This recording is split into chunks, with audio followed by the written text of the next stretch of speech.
I don't care if you've been going 100v1 with a silverback all night. If you up, smash that like button. Welcome to Black and the Black Times Infinity. I'm your host, Cthulhu's Prodigy, coming to you live and direct from the Vista. Smoke me out, fam, with all the danks of dank shit. On my left, returning, the oldest ninja in the world, old ninja.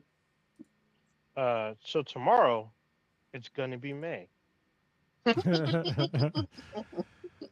All right, engineering on the ones and twos. Chuck, we've out on the threes and post chronos. I'm just saying, I can tell when somebody uses MS Paint to put characters on somebody else's knuckles. It's very obvious to me. Apparently, if you're, I don't know, a boomer or older, it's like magical stuff where you think it's real. You also can't tell when AI images are real or not. Like, I don't know, maybe you shouldn't hold power if you can't tell, I don't know, sans serif on somebody's knuckles. Nobody gets sans serifs as, a tattoo. That's all I gotta say. Are you telling me all these Muppet memes aren't real as well? Like, yeah, what the fuck? No. Muppet memes? What the fuck? You haven't seen the Muppets? Yeah, it's everywhere. Yes, I've seen them. They're everywhere. But like memes, I'm just like, what? Because they're usually just pictures of real stuff turned into puppets. Mm-hmm. It is, but it's just trained AI to like basically just take over all of our nostalgia and make it into TV shows, AI generated nostalgic shows for the old people that obviously can't tell real life from AI stuff. Yep, they're getting better with the fingers. I give them that, but and the teeth. Don't forget that, because some of them motherfuckers had extra rows just like last year. Yeah, getting like fucking shark teeth. Yeah, it's all good though. This previous generations, and even like technically I'm a Gen Xer, but I'm like the youngest, probably Gen Xer out there, one of the youngest. It's getting some of us too, of like just they can't tell reality from, the fake stuff. Yeah. If it's online, it's got to be true. Yeah. I mean, it really explains why this latest person got. Oh, sorry, I got some soju to drink. Oh, look at you. Yeah. Oh, man, you're living dangerously on the cast. I like it. Yeah, that's what I'm saying. I mean, people that can't tell reality from, not reality are the same folks that voted for, that guy. That also can't tell reality from not reality. I couldn't believe that happened on live TV. I was like, what happened? What is that amendment called? The 22nd or something like that? We're like, this person is not fit if he couldn't tell that, like, they put MS-13 on this dude's knuckles. Well, like... I like...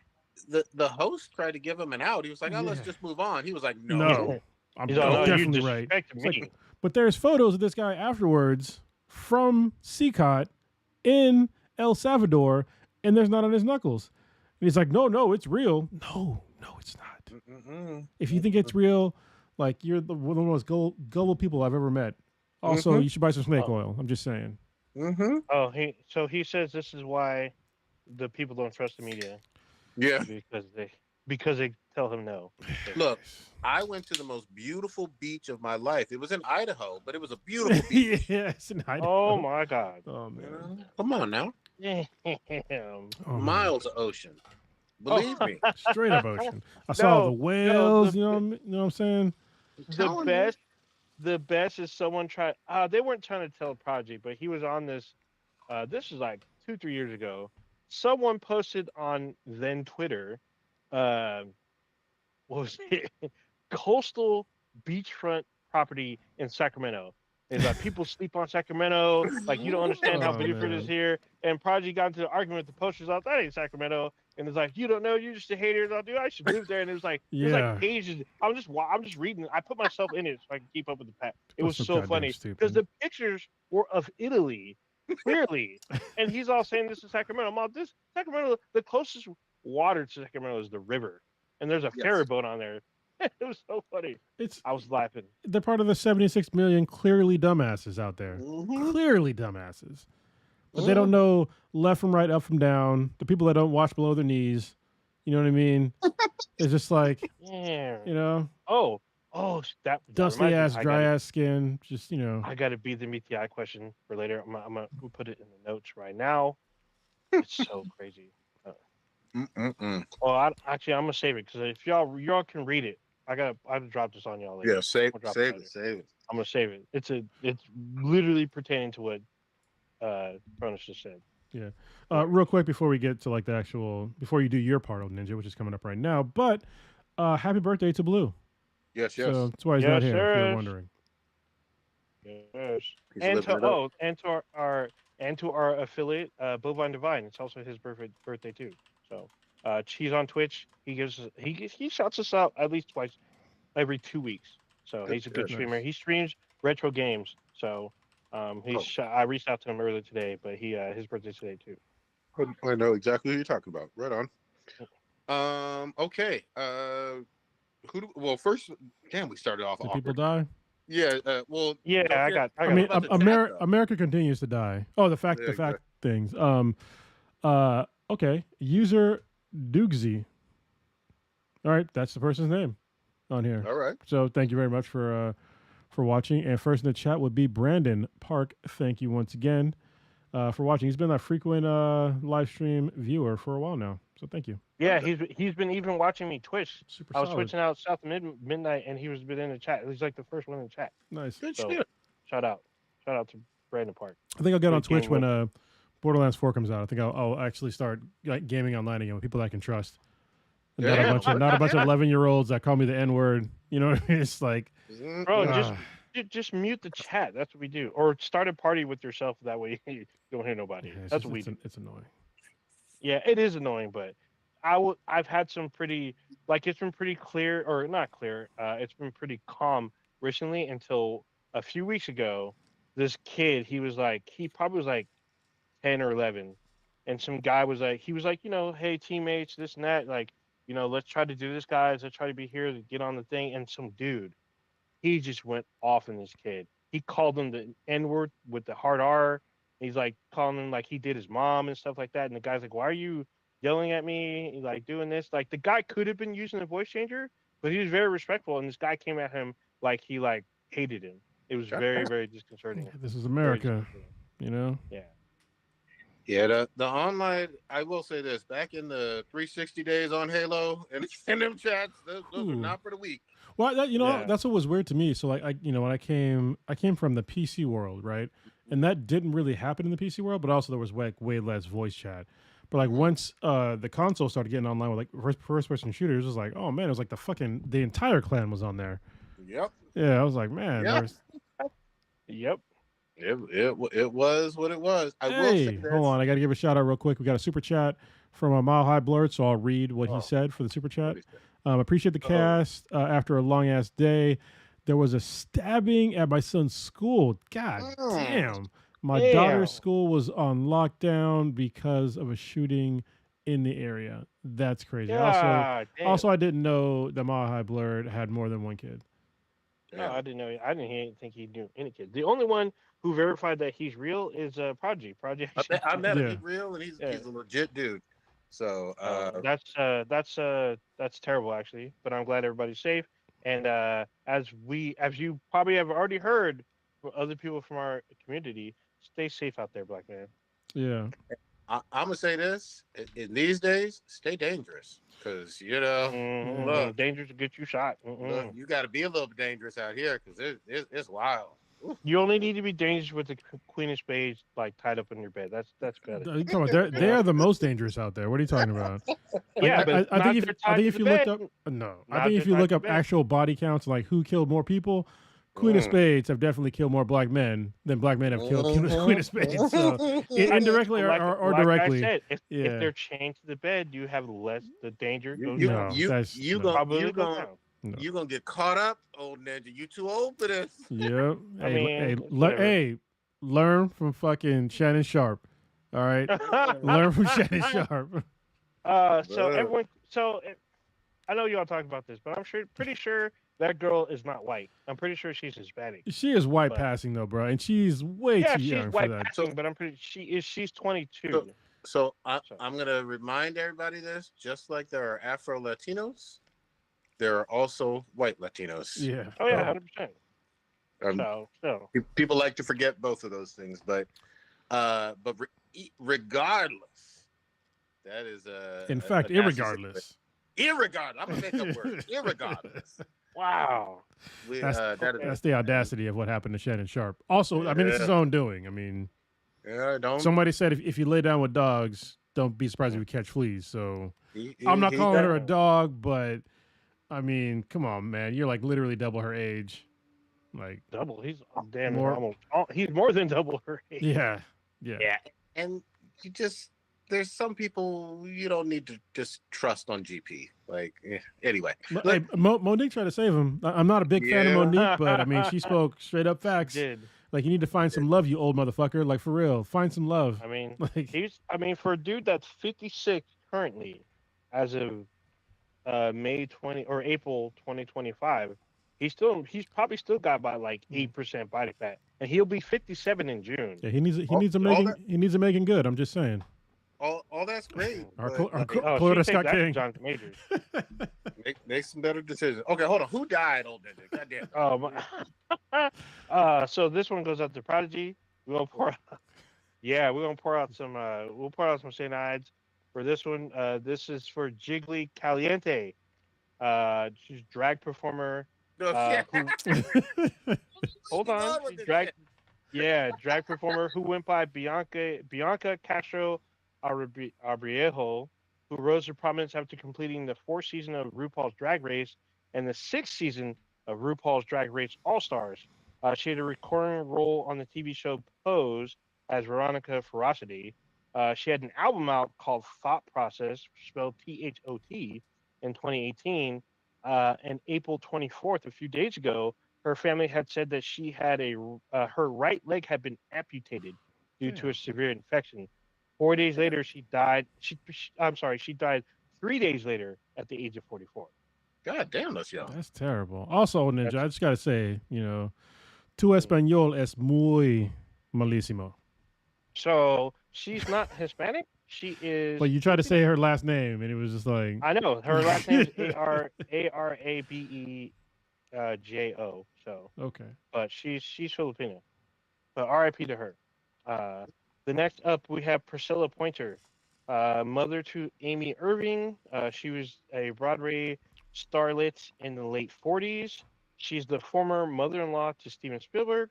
Her most famous role was probably a guest starring role on the TV show Dallas as Rebecca Barnes Wentworth from the 4th season all the way to the 6th season.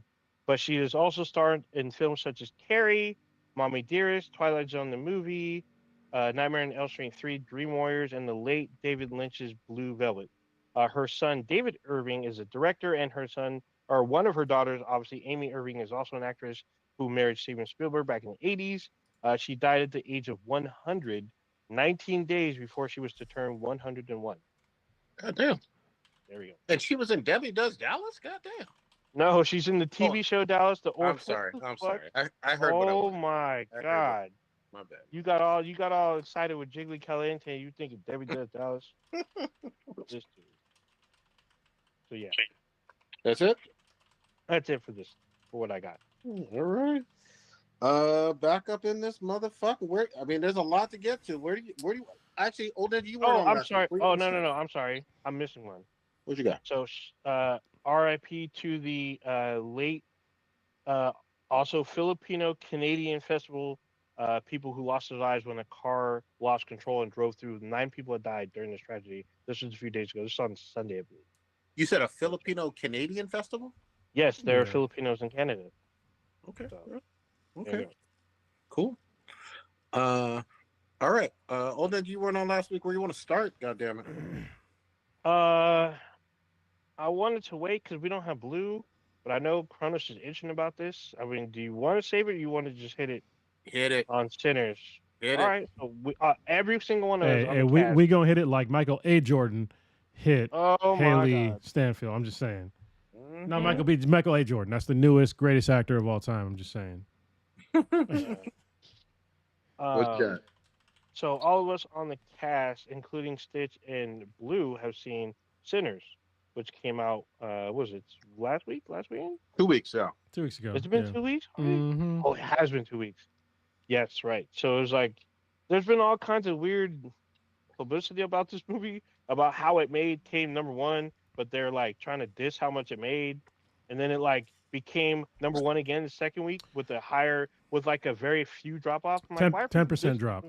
10% Yeah, drop. which is the lowest drop for not the lowest, but It's a very low drop. very Yeah. other It's one very of the lowest. rarely. Yeah. Yeah, very few movies have like a drop that small in their second week. You know what's funny is that I wanted to give a contrast on like the amount of shit that was talked about Sinners and like trying to downplay the accomplishments of that movie, and then you see The Accountant 2, where like hardly anybody talked any shit about this movie at all, and it Yep. fucking bombed at the box office. And fucking So Star that's gonna Wars be my outdid it. caveat later. Oh Yeah, damn it, you already did. You yeah. already hit it. Yes. Star Wars outdid Yeah, it. the re-release of Revenge of the Sith, the 20th anniversary, made more money than The Accountant 2 with Ben Affleck and John Punisher. Bernthal. That's Punisher, yeah. crazy. It made 30 million, or actually, depending on who you read, it made between 30 and 44 million worldwide, and like The Yeah. Accountant 2 made like 9 million. Yeah, like Yep. nothing. Yeah, I mean, and honestly, I mean, at this point, I mean, Ben Affleck is, he should be considered to be a bigger actor than Michael B. Jordan. Should be. And this is a sequel of a movie that was pretty successful. It wasn't a fucking box office like slam, it wasn't a blockbuster or anything, but it made money, But I do love the fact that an original film by a mainly black cast and by a black director is killing it right now. And it's not, don't get me wrong, it's not like the biggest movie ever. Like it's not crushing numbers, but it's doing really, really well, especially for an R-rated movie they call it horror, but to me it's more of like a thriller because there's like some horror elements in there. You know what I mean? But I think saying it's like a straight horror movie, first of all, detracts from people that want to go see it because it's not really that horror-like. Like there's some fucked up shit in there, but I will say it being categorized as a horror movie kind of tracks because if you watch the film, it's reminiscent of From Dusk Till Dawn. Because when you watch From Dusk Till Dawn, yeah, it doesn't start out the way it is, and then all of a sudden becomes a vampire movie where it's hella gore and blood and shit later on. but it's not even like this. It's not that. I mean, there's gore, but it's not like Saw. Like Saw No, is it's a not horror like Saw, movie. but just like From Dusk Till Dawn, it starts out one way and ends up another with lots of blood and shit. I don't even consider Saw From Dusk Till Dawn a horror movie. But it is considered a horror movie. What say you, Prodigy? Am I in the wrong here? I think that I mentioned this last week. It's not an issue with Sinners, but the problem is it doesn't fit neatly into very many or one single category. Yeah, It's a genre blending movie. Like there are times when it felt like almost a musical. There definitely times. Oh man, that was a great scene, by the way. Yeah, I mean there are vampires. That's not it's not too bad of a spoiler, but and we are going to go into spoilers, but there are vampires. There are some scenes with blood and biting of vampires. And there's some fucking. All right, there's some fucking. So it deserves our rating, but it could go thriller, it could go horror, it could go almost musical. Like it literally belongs in its own kind of genre or a combination of all of those things. So nobody's wrong on that. But you know what it definitely is? It's a black as fuck movie, is what it is. Yeah, 100%. 100%. For sure. Old I mean, Kronos and I went into some non-spoiler details last week, and for those of you who haven't seen it, who are in chat and listen to us now, you should already have fucking seen it. Like, I don't know what the fuck you're doing. And if you can, I said it before, watch it in IMAX. I actually had to look up if the one that was nearest to us that I thought was a real IMAX was a real IMAX. It is not. Oh. The nearest real IMAX to us is actually in Irvine, where I used to live.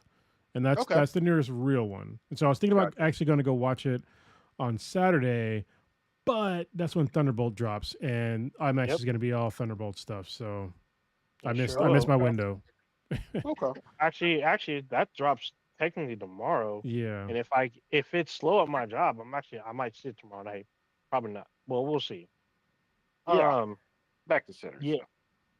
So back to Sinners. Yeah, I was when I saw the film, I was just like, I was expecting it to kind of jump off and be vampires from the almost from the get go. Yeah. And it wasn't like that. It became it was like a whole different vibe because it was like, everything was about these two brothers, identical brothers who left their little podunk town to go to Chicago. And all of a sudden they come back and everyone's all surprised that they're back and stuff. And they got money. They got all kinds of money, and people Ben are like, had "Where'd you get this money from?" Ben had money. Well, didn't Ben Yeah, had they no, they it wasn't they Ben. Had. they technically acquired money. They had to acquire money, So and and they so the funky thing is they acquired money through um, illegal ways, and then ill-gotten they means. reinvested their money into their hometown Yeah. by opening up a club. So I was like, what the fuck? I mean, it's cool, but it's just still kind of weird. Like and it wasn't like they just did like a nickel a dime like robbing stores. They robbed like big like syndicates and mob families and like big organizations. So they came with money. Yeah. So but they got enough to get out. It was crazy because like we start out in a church, like a really old, like what state are they in, Alabama or Mississippi or something? It's I don't somewhere in the remember. South. I want to say Mississippi, maybe. Yeah, that's But what I thought too. But I'm Mississippi like, Delta. yeah, Mississippi Delta. yeah. So they're in this old Mississippi Baptist church, where there's like no air conditioning. It's all just wood and like in the hot, and they're like, singing and stuff. And like, we see like this guy comes in, his face is all ravaged and face all cut up. hold And on. Let's rewind a little bit because there's a very important part of this that you kind of miss in the very beginning. At the very beginning of the movie, it tells you one day before, and oh yeah, then you see this guy roll up, and he looks totally normal at first, and then all of a sudden you're seeing details. I'm like, oh shit, this guy had a very rough day, yeah. and And like yeah, with a busted ass guitar. And so you're wondering what the fuck happened. And then like you see him like flashes of like what probably happened the night before, or most likely happened with like images of blood and people screaming and running and fire. And then like it cuts to the day before. And it's like, oh shit.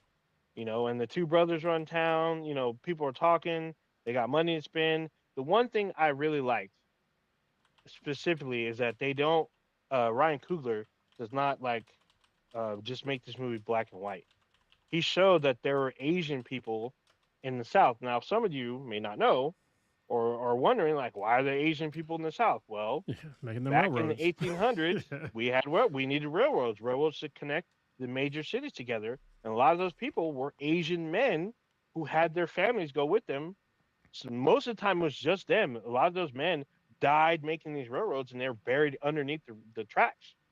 And so he managed to get his family. This one family was in the South. They had their own convenience store, and they had done dealings with the two brothers. So they came to them, and like they came to them for the hookup. So I was like, Real, oh shit, they have like some Asian families in the South. Great. real, real quick, not to interject, but there is a Chinese family with a daughter, and what's really important about their Wait, story wait, is whether Chinese or Korean? I could have sworn they said they were Korean. I thought they were Chinese, I but was maybe It could have been. I pretty don't know. sure. Yeah, could be wrong though. Yeah, okay, Yeah, yeah, it could be I'll wrong. double I was check. I pretty saw sure. I was pretty sure they were Chinese, but yeah, I could. Yeah, Yeah, Be I so wrong. was I, thought so but too, but I could have sworn the daughter said they're Korean. But okay, we'll it is double what check. it is. We'll double check. But here's what I found important that it went over some people's heads. They sold during Jim Crow, Mississippi and the Delta to black folks, Yeah. obviously with their store, but they had another store that sold to non-black folks. Yeah. Like, so they were straddling that line between like Jim Crow segregation of we can sell over here, we can't sell there, we can sell, that whole line was very, very clear. And some people blinked and missed that shit. I'm like, oh, well, then you clearly don't know about the time period and what was going on. Well, yeah, it's Oh, also, let's be clear though, like at the time, this is like post the Chinese Exclusionary Act. So any Chinese American that was here had to really be like, had to really tiptoe around like a lot of racist shit and like who to sell to, who not to sell to. So yeah, let's like not gloss over the fact that Chinese folks back in the day, they got fucked over pretty hard too. So, Oh yeah, no, yeah, I'm not discrediting that at all. I'm just saying that for the whole there are two stores, Yeah, in yeah. terms yeah, of, there were. yeah. And there was like a whole lot of like TJ, what the fuck is that? Red Dead Redemption type black market shit, because they were talking about a fence and like all this illegal like stuff, like how to like basically pawn off kind of stuff. Yeah, they're a general Also, store. Yeah, there were a general store, but they were trying to fence some stuff that the two brothers had. Like he talked to the owner like, hey, what can I get for this? Also, they mentioned about Prohibition because this is after Prohibition. I think the brothers were there during Prohibition that had just ended. They bought a lot of alcohol for their club, I which think was like a big fucking thing.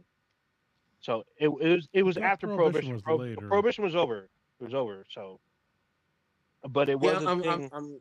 You keep going. I'm gonna Yeah, try to look I back. thought Prohibition was later. I could have sworn it was just after Prohibition, but Was still, in the maybe I was wrong. I mean, they do talk about it, but it wasn't. It was just like a little footnote. It wasn't Yeah. like a huge focus. It wasn't like stopping them from opening the club. But the thing was, they were doing some stuff like it felt like okay, yeah, okay, yeah. So Prohibition was 13 years. Jesus Christ. So it was 1920 to 1933. yeah, that sounds about right. Yeah. So, and it was I don't know how long after, but they mentioned about Prohibition was being over, so they wanted to buy liquor for this club they want to make in their town, and it was kind of crazy because they knew the hookup, they knew where to go because they were doing bad shit in their old town. It wasn't as if they ran out, but it was like they had to get out, or else they were going to be shot up, or I guess they were looking for maybe another opportunity to get money, basically. So it was like pretty interesting to see how they're trying to get their business off the ground, just with like this like blood money in a way, Yeah. and like they're making their reconnections. So like we see the one actress that everyone keeps talking about, and that's Haley Steinfeld coming off the boat, or no, she wasn't off the boat. She's going to the train station, running into was it Stack or Smoke, one of the twins, I mean, and she comes in with this Michael A. line. Jordan. she comes in. She comes in with this line that people cannot get their mind off of. Apparently, everyone thought she's leaving Josh Allen because she's talking to Michael A. Jordan that he stuck his tongue in her coos and then fucked her till she like passed out. Everyone like lost their minds over that shit. I was like, God, dang, wild That shit. But like, it set the mood. so I mean, we learned that we learned a few things. Like we learned that her character like knew both the brothers. That she knew what they were both into. She's obviously had a crush or a relationship with A. Jordan or whatnot. So it was just like, okay, but he's like trying to keep her away. Like they're trying to do a club, shit, what they call them? Wait, hold up, man. They were like- you glossed it Yeah. over like some really important stuff here that was really crucial for the whole thing with Haley. I think her name was Mary on the movie. So at the train station, She didn't talk about her heritage until she's at the club. well, but hold on. Let's talk No, about other that stuff too, doesn't though. even matter, man. Yeah. Haley at the train station is staring at Preacher Boy and one of the twins, and Preacher Boy is like, holy fuck, this white woman is staring, and he's like looking away and whispering it like, this is dangerous as fuck, we out in public. Like, it's scary as all fuck because this white woman is staring at black men in public, And regardless of ethnicity or anything. Yeah. Like that was enough right then and there to get the entire town lynched and killed. yeah, Like, that was the deal. That was like in the subtext of the conversation, regardless of everything, Octoroon stuff. Nah, just her at the train station. Just her at the train station looking at them. bro, you said fucking Octoroon. That's hilarious. That's what was in the movie. Well, I think a lot of folks that are probably not black probably didn't pick up on that. Of like back in the day, like you couldn't just be like, well, I mean you could, but then you get them killed. That's why I talked about it before in podcasts. Is like white women have definitely killed indirectly or directly more black men than the other way around. So there's been a whole bunch of white chicks from back in the day that just somebody looked at them the wrong way. They just didn't like them, and they're like, oh, they raped me, and all of a sudden, guess what? They're fucking shot up, dead. Even their fucking children. Wait, hold on. Just a side. So in a lot of cases, it wasn't like they raped me. It was like he looked at me. That was enough to send a mob to your house. All of the above is true, but I'm just saying, back to Sinners, when she was on that train, she was already reckless and everybody was in jeopardy, and Preacher Boy spoke on it, and then either Stack or Smoke, one of them, was like, keep your fucking voice down. Yeah. Like, you out here truly living dangerously and being reckless with it. So I got that, but what I also kind of picked up on, like we're in a small town, everybody knows each other. Most of the town was predominantly black, and so no one like really. So they knew who she was. The Stack brother, the Smoking Stack, they didn't know, they didn't recognize. Well, one of them knew. The preacher boy didn't recognize her. He didn't know that everybody knew her. They Well, knew who she he was was. too young. They, yeah, he was young, and she had just buried her mother, Yeah. and a lot of the town folk had already went, so they knew who she was. He didn't. That's why he panicked. That railroad station, yes, small town, you're absolutely right. There were white folks there too. Oh yeah, not as So many as black folks. There's a lot of black folks there. it don't matter how many. Dude, I'm trying to tell you that character was putting everybody in danger with that shit, and Preacher Boy spoke on it. Like that was real clear and obvious. Like that was nothing to just kind of gloss over. Like he was like, "Oh shit, here we go," you know. Also, That was enough the to preacher cause boy the Klan to guy come out. that I forget the actor's name because that's his first role, but he did a fantastic job. Mhm. It was like a very almost like The Devil Comes Down to Georgia type vibe, you know, with like his talents, like you know, it was he was just a really good artist, and I hope that he gets more roles going forward because he knocked it out of the fucking park. This shit was great. Yeah. For sure. So the one thing that shocked me, like the whole hell, because I had no idea this person was in the movie, was at the train station. We see another blues player, and it's Delroy Lindo. Yeah, I I had didn't know he was gonna be no in idea that. Yeah. I didn't know he's in this fucking film. Once I saw him, I was like, "Oh, this is gonna be Can, this is can, probably gonna be another Oscar fucking contending movie." I'm You gonna got keep it Delroy 100. up in this. I didn't know Delroy Lindo was still fucking alive. Really? Yeah, I didn't. Yeah, He I was. I was What happy did to I see just him saw? though. Yeah, He was in something. He's in one. I know he plays a news anchor on one of the TV shows on cable. He was literally just in a movie I just watched recently. It was a fairly recent movie. he's a really good actor, Ah, man. the Yeah, the he I, was. He is. I He is mentioned it really. last week. Please, if you like him as an actor, please go watch The Five Bloods. It's his yeah. movie more than anything I mean, else. I still so gotta watch he that one. got. So he been had. That's a Spike Lee movie. It's on Netflix. He was. A lot of people said he was Oscar snub. They Yep. thought he was going to get nominated. He wasn't even nominated. I mean, he was really good in Okay. fucking Malcolm X. I mean, like Oh, from back in the absolutely. day, you know. Yeah. Yeah. He's great. Absolutely. He's great in like pretty much every role that I can think of him in. Like he was in fucking The One with Jet Li. He's Mhm. great in that shit too. He is. Yeah, she was great. He's in. I was like, bro, Fucking, you he's in. Gone in One 60 of my. seconds. Yes, that's one of my yeah, guilty yeah. pleasures. Honestly, I've seen that movie. I literally watched that movie like 4 times in 3 days, God and damn. mostly because of Delroy. Because Delroy Lindo, and Timothy Oliphant were like yin and yang, but they work so well together as two detectives trying to chase down this Grand Theft Auto group. That's such a good fucking movie. I love Yeah. that movie. Anyway, He's but underrated. Delroy, Yeah. well, yeah. I mean, I know it's a remake. It's not the greatest movie, but it's a fun movie. Anyway, Mhm. so with Delroy here, he's a blues man. The Stack brothers hire him to play at the club. Everyone's like kind of skeptical because they know their reputation, but they pay the money. They're flashing that money throughout town. Like, we can pay you. We pay you $20. And they're like, well, how two naysayers have $20? Like, what did this come from? We doing the club. And like the one thing that kind of weirded me out was they had the wagon with all their stuff in it. I was like, why do you have a wagon like buried out here? Because Like, they stole it. Yeah, dude. was that the stolen goods? I That thought was that all was the just Yeah. what they no. That was bought. all the stolen goods from Okay, the so that makes more Italians and sense the than Irish that. people.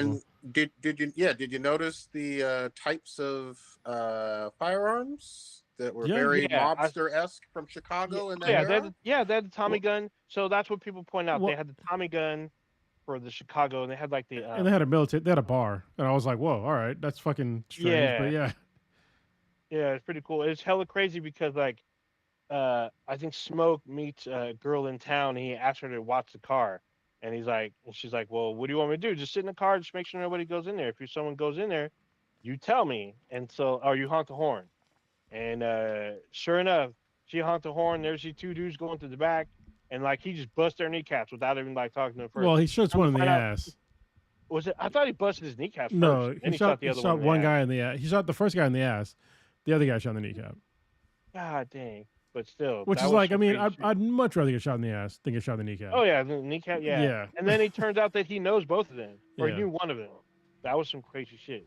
But Well- then he gets the shop owner, the Chinese shop owner, to patch them up. He's like, I shot two dudes. Like, can you patch them up? She's like, yeah, I guess we can. He paid for it. Mhm. He paid for them to get patched up. I was like, oh shit. So like, and then we find out the other brother. I guess Smoke. Smoke has the one that had. I don't know. Were they married?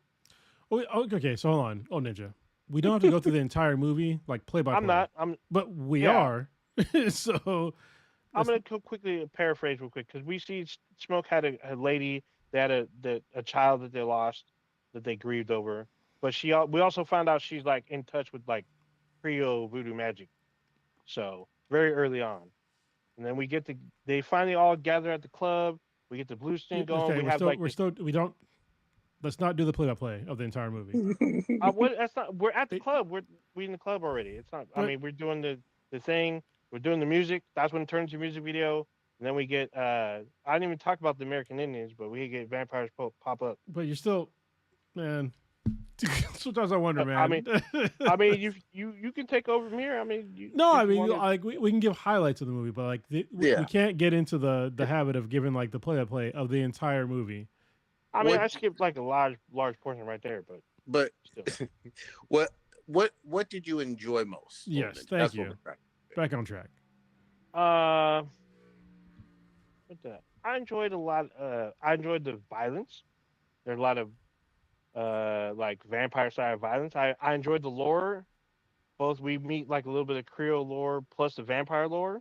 They talk about haints, and then we talk about the Yeah. undead vampires, and like that was pretty interesting. There's a lot of like music that represented like different eras, like past, present, and future, and different cultures.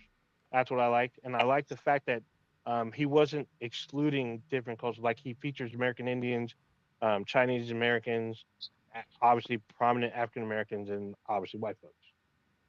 I feel like it was like a weird kind of history lesson with vampires and shooting. Okay. That's pretty straightforward. And pretty fair.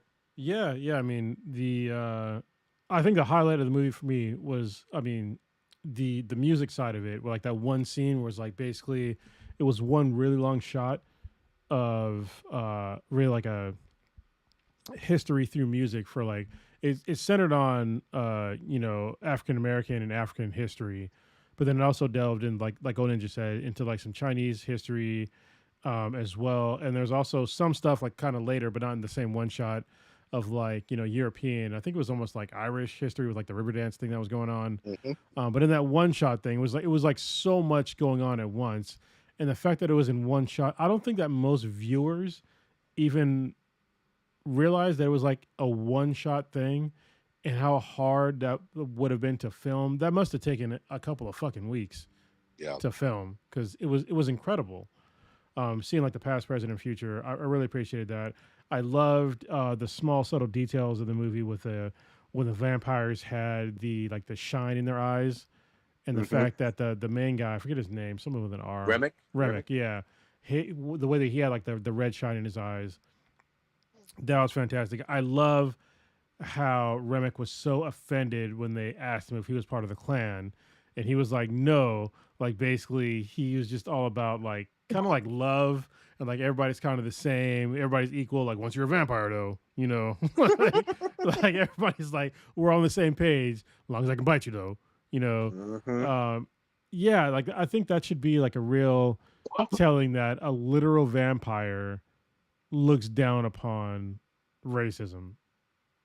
And there's also a whole other part about the story that I really loved about, even though I just said that, I'm going to give the other contrast to that about how the vampires in this movie really represented like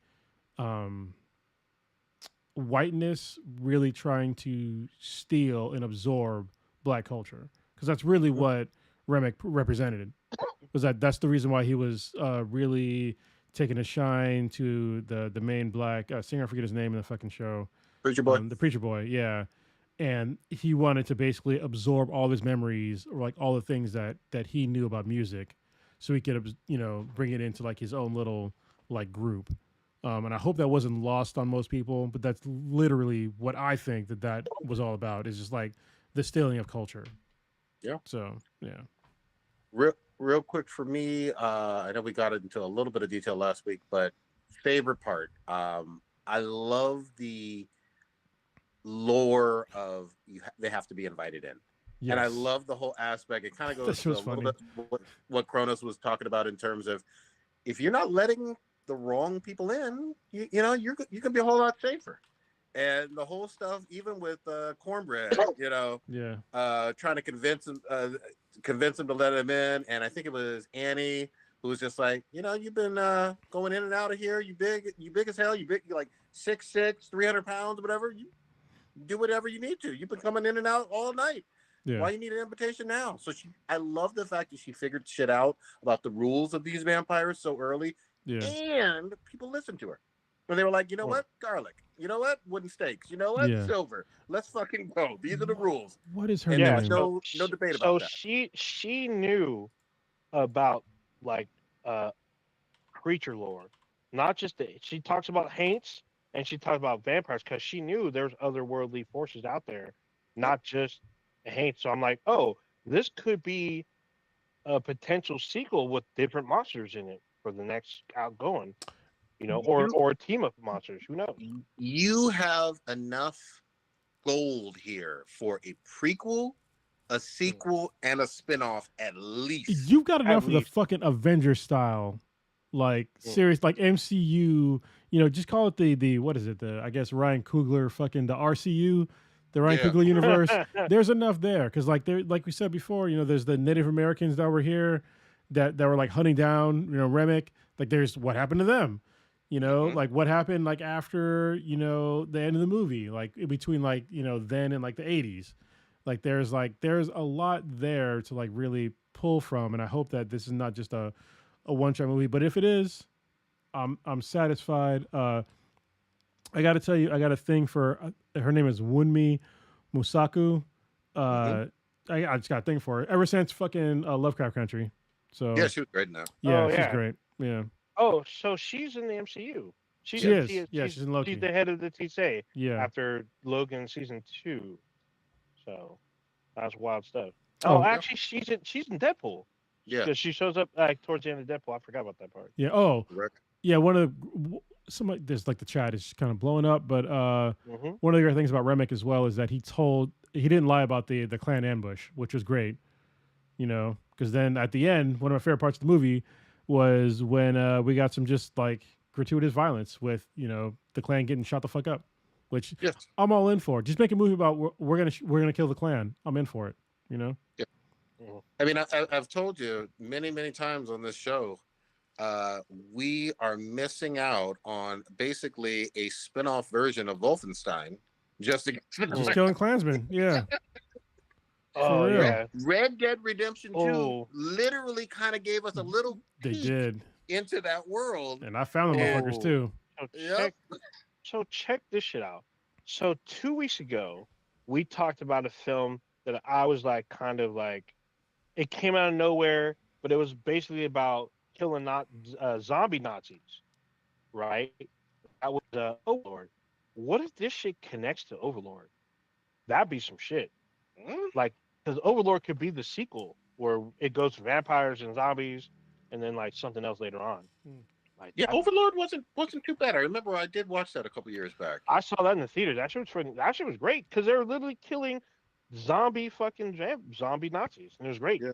I'm all about killing Nazis and killing Klansmen. I'm just saying. Yeah, I mean, when it comes to like a hierarchy of life, they're like, you know, pretty much at the bottom. Like I say it all the time on the podcast. I am not a violent man, but there are exceptions. Mm-hmm. God damn. Oh, so yeah, that's what I forgot. So Brandon Park had it right. He reminded me that they called it a juke joint, not a club. It was a juke joint. Yes. There you go. Yeah, for sure. And also like the all the throwbacks to just like black culture. So the whole, you know, juke joint scene, like the whole scene was a fucking painting. From what the fuck was it called? I forget the name of it. I always call it the Good Times painting. Yeah, Good that's what I think of it too. Times? Yeah, but that's not the name of it. It's called something else. Is it Sugar Shack? That sounds right. Sounds Yeah. right. Let's go with that. Oh, so apparently Eddie Murphy has that painting. Oh, the original version. Yes, Yeah, and he it is paid Sugar a Shack. good Yeah, amount of money. by Ernie Barnes, Sugar There Shack. you So if go. you look up that, also if you like that whole vibe, there's a song by uh, Anderson Paak, Mm, "The Get Down," which is yeah, yeah, Oh basically yeah. it's that painting made into a music video. nice. This is a monumental movie. I fucking love it. I'm glad that almost all the audience, pretty much, or most of the audience, loves it. Critics seem to love it. I think it has legs. I think a lot of people, clearly by the audience numbers from week 2, are going back to watch it multiple times. So Yeah. it's a great sign.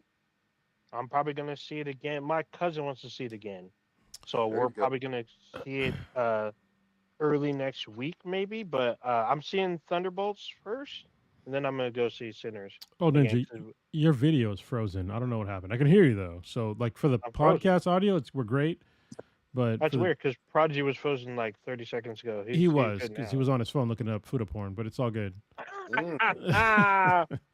God It's dang. that time of day, you know. That There's that caliente time. got you There he going. goes. There he goes again. All right. Yeah, he goes in his all clearing his history.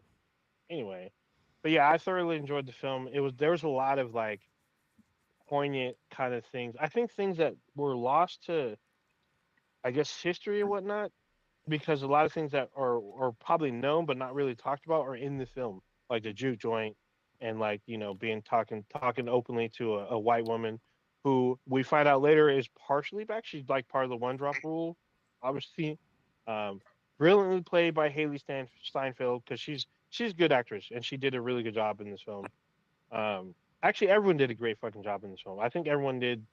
And Yeah. how we're small, like as they say, there are no small roles. Like the Chinese family, that shit was pretty powerful right there. Yeah. When they tried to use the daughter as a bargaining chip and shit, that shit was fucking good. And she Also, lost it. there was a part in the movie where like literally the whole theater was like, "No!" Oh yeah, Yeah, with the yeah, wife, I was just like, man, yeah. yeah, So when I saw it, some people were cheering because they knew what that meant.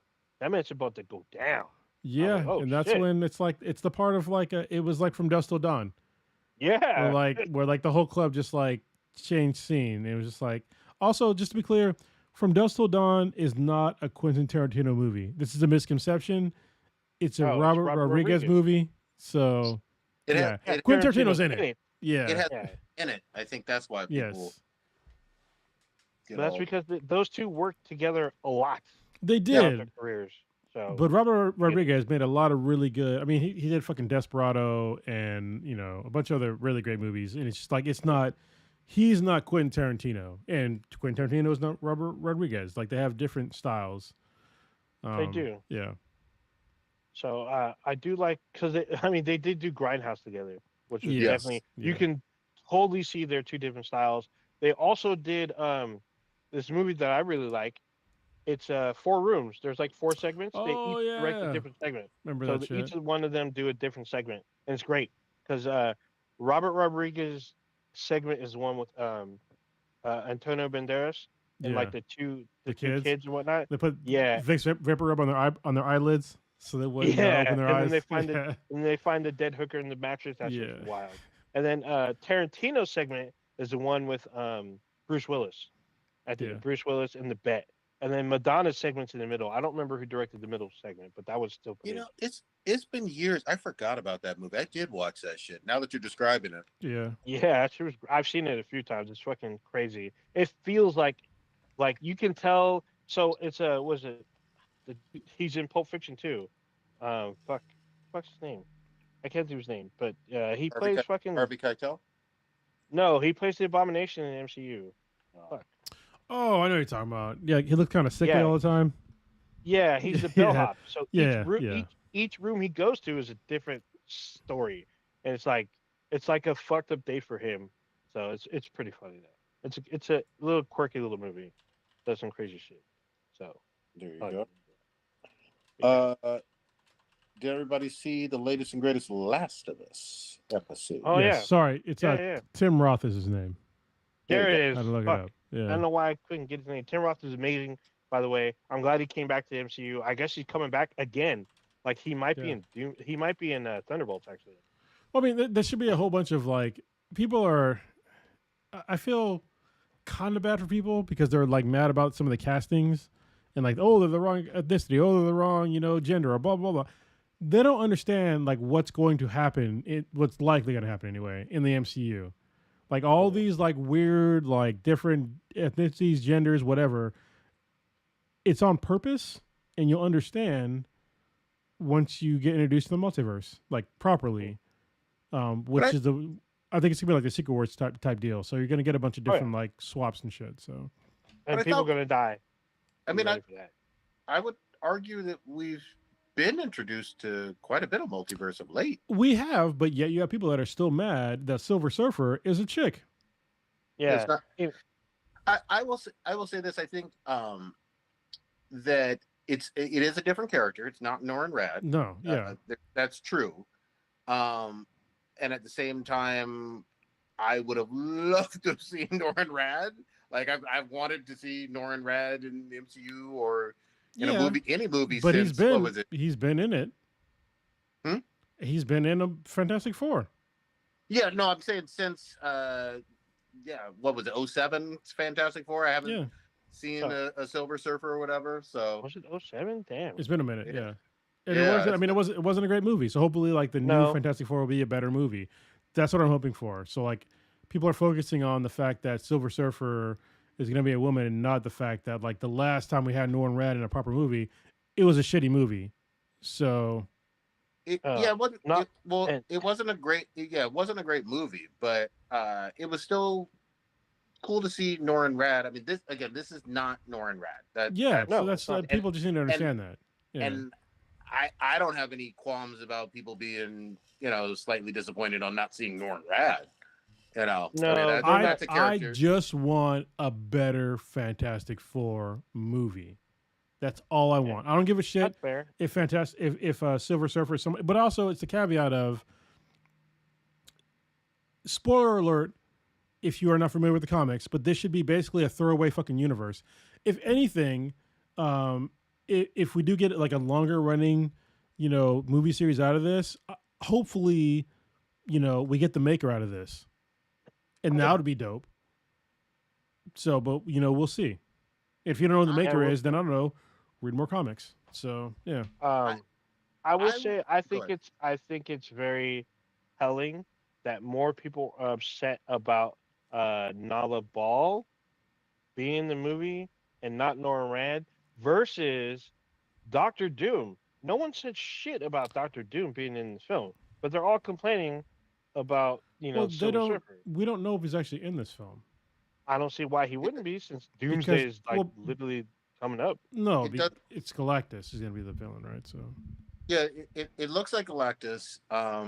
You're right. Doctor Doom is way. I mean, I'll just flat out say it. He is tied to the Fantastic Four. Period. Not tied to Avengers. I don't give a fuck how you slice and dice it. He is a Fantastic Four villain through and through.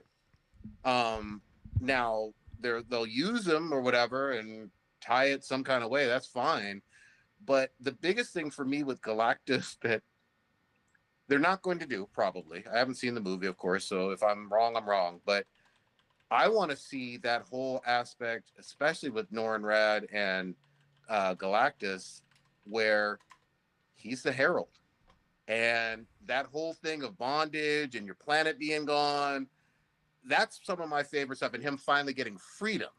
Like, there's a whole analogy to slavery with Galactus that could be explored on screen.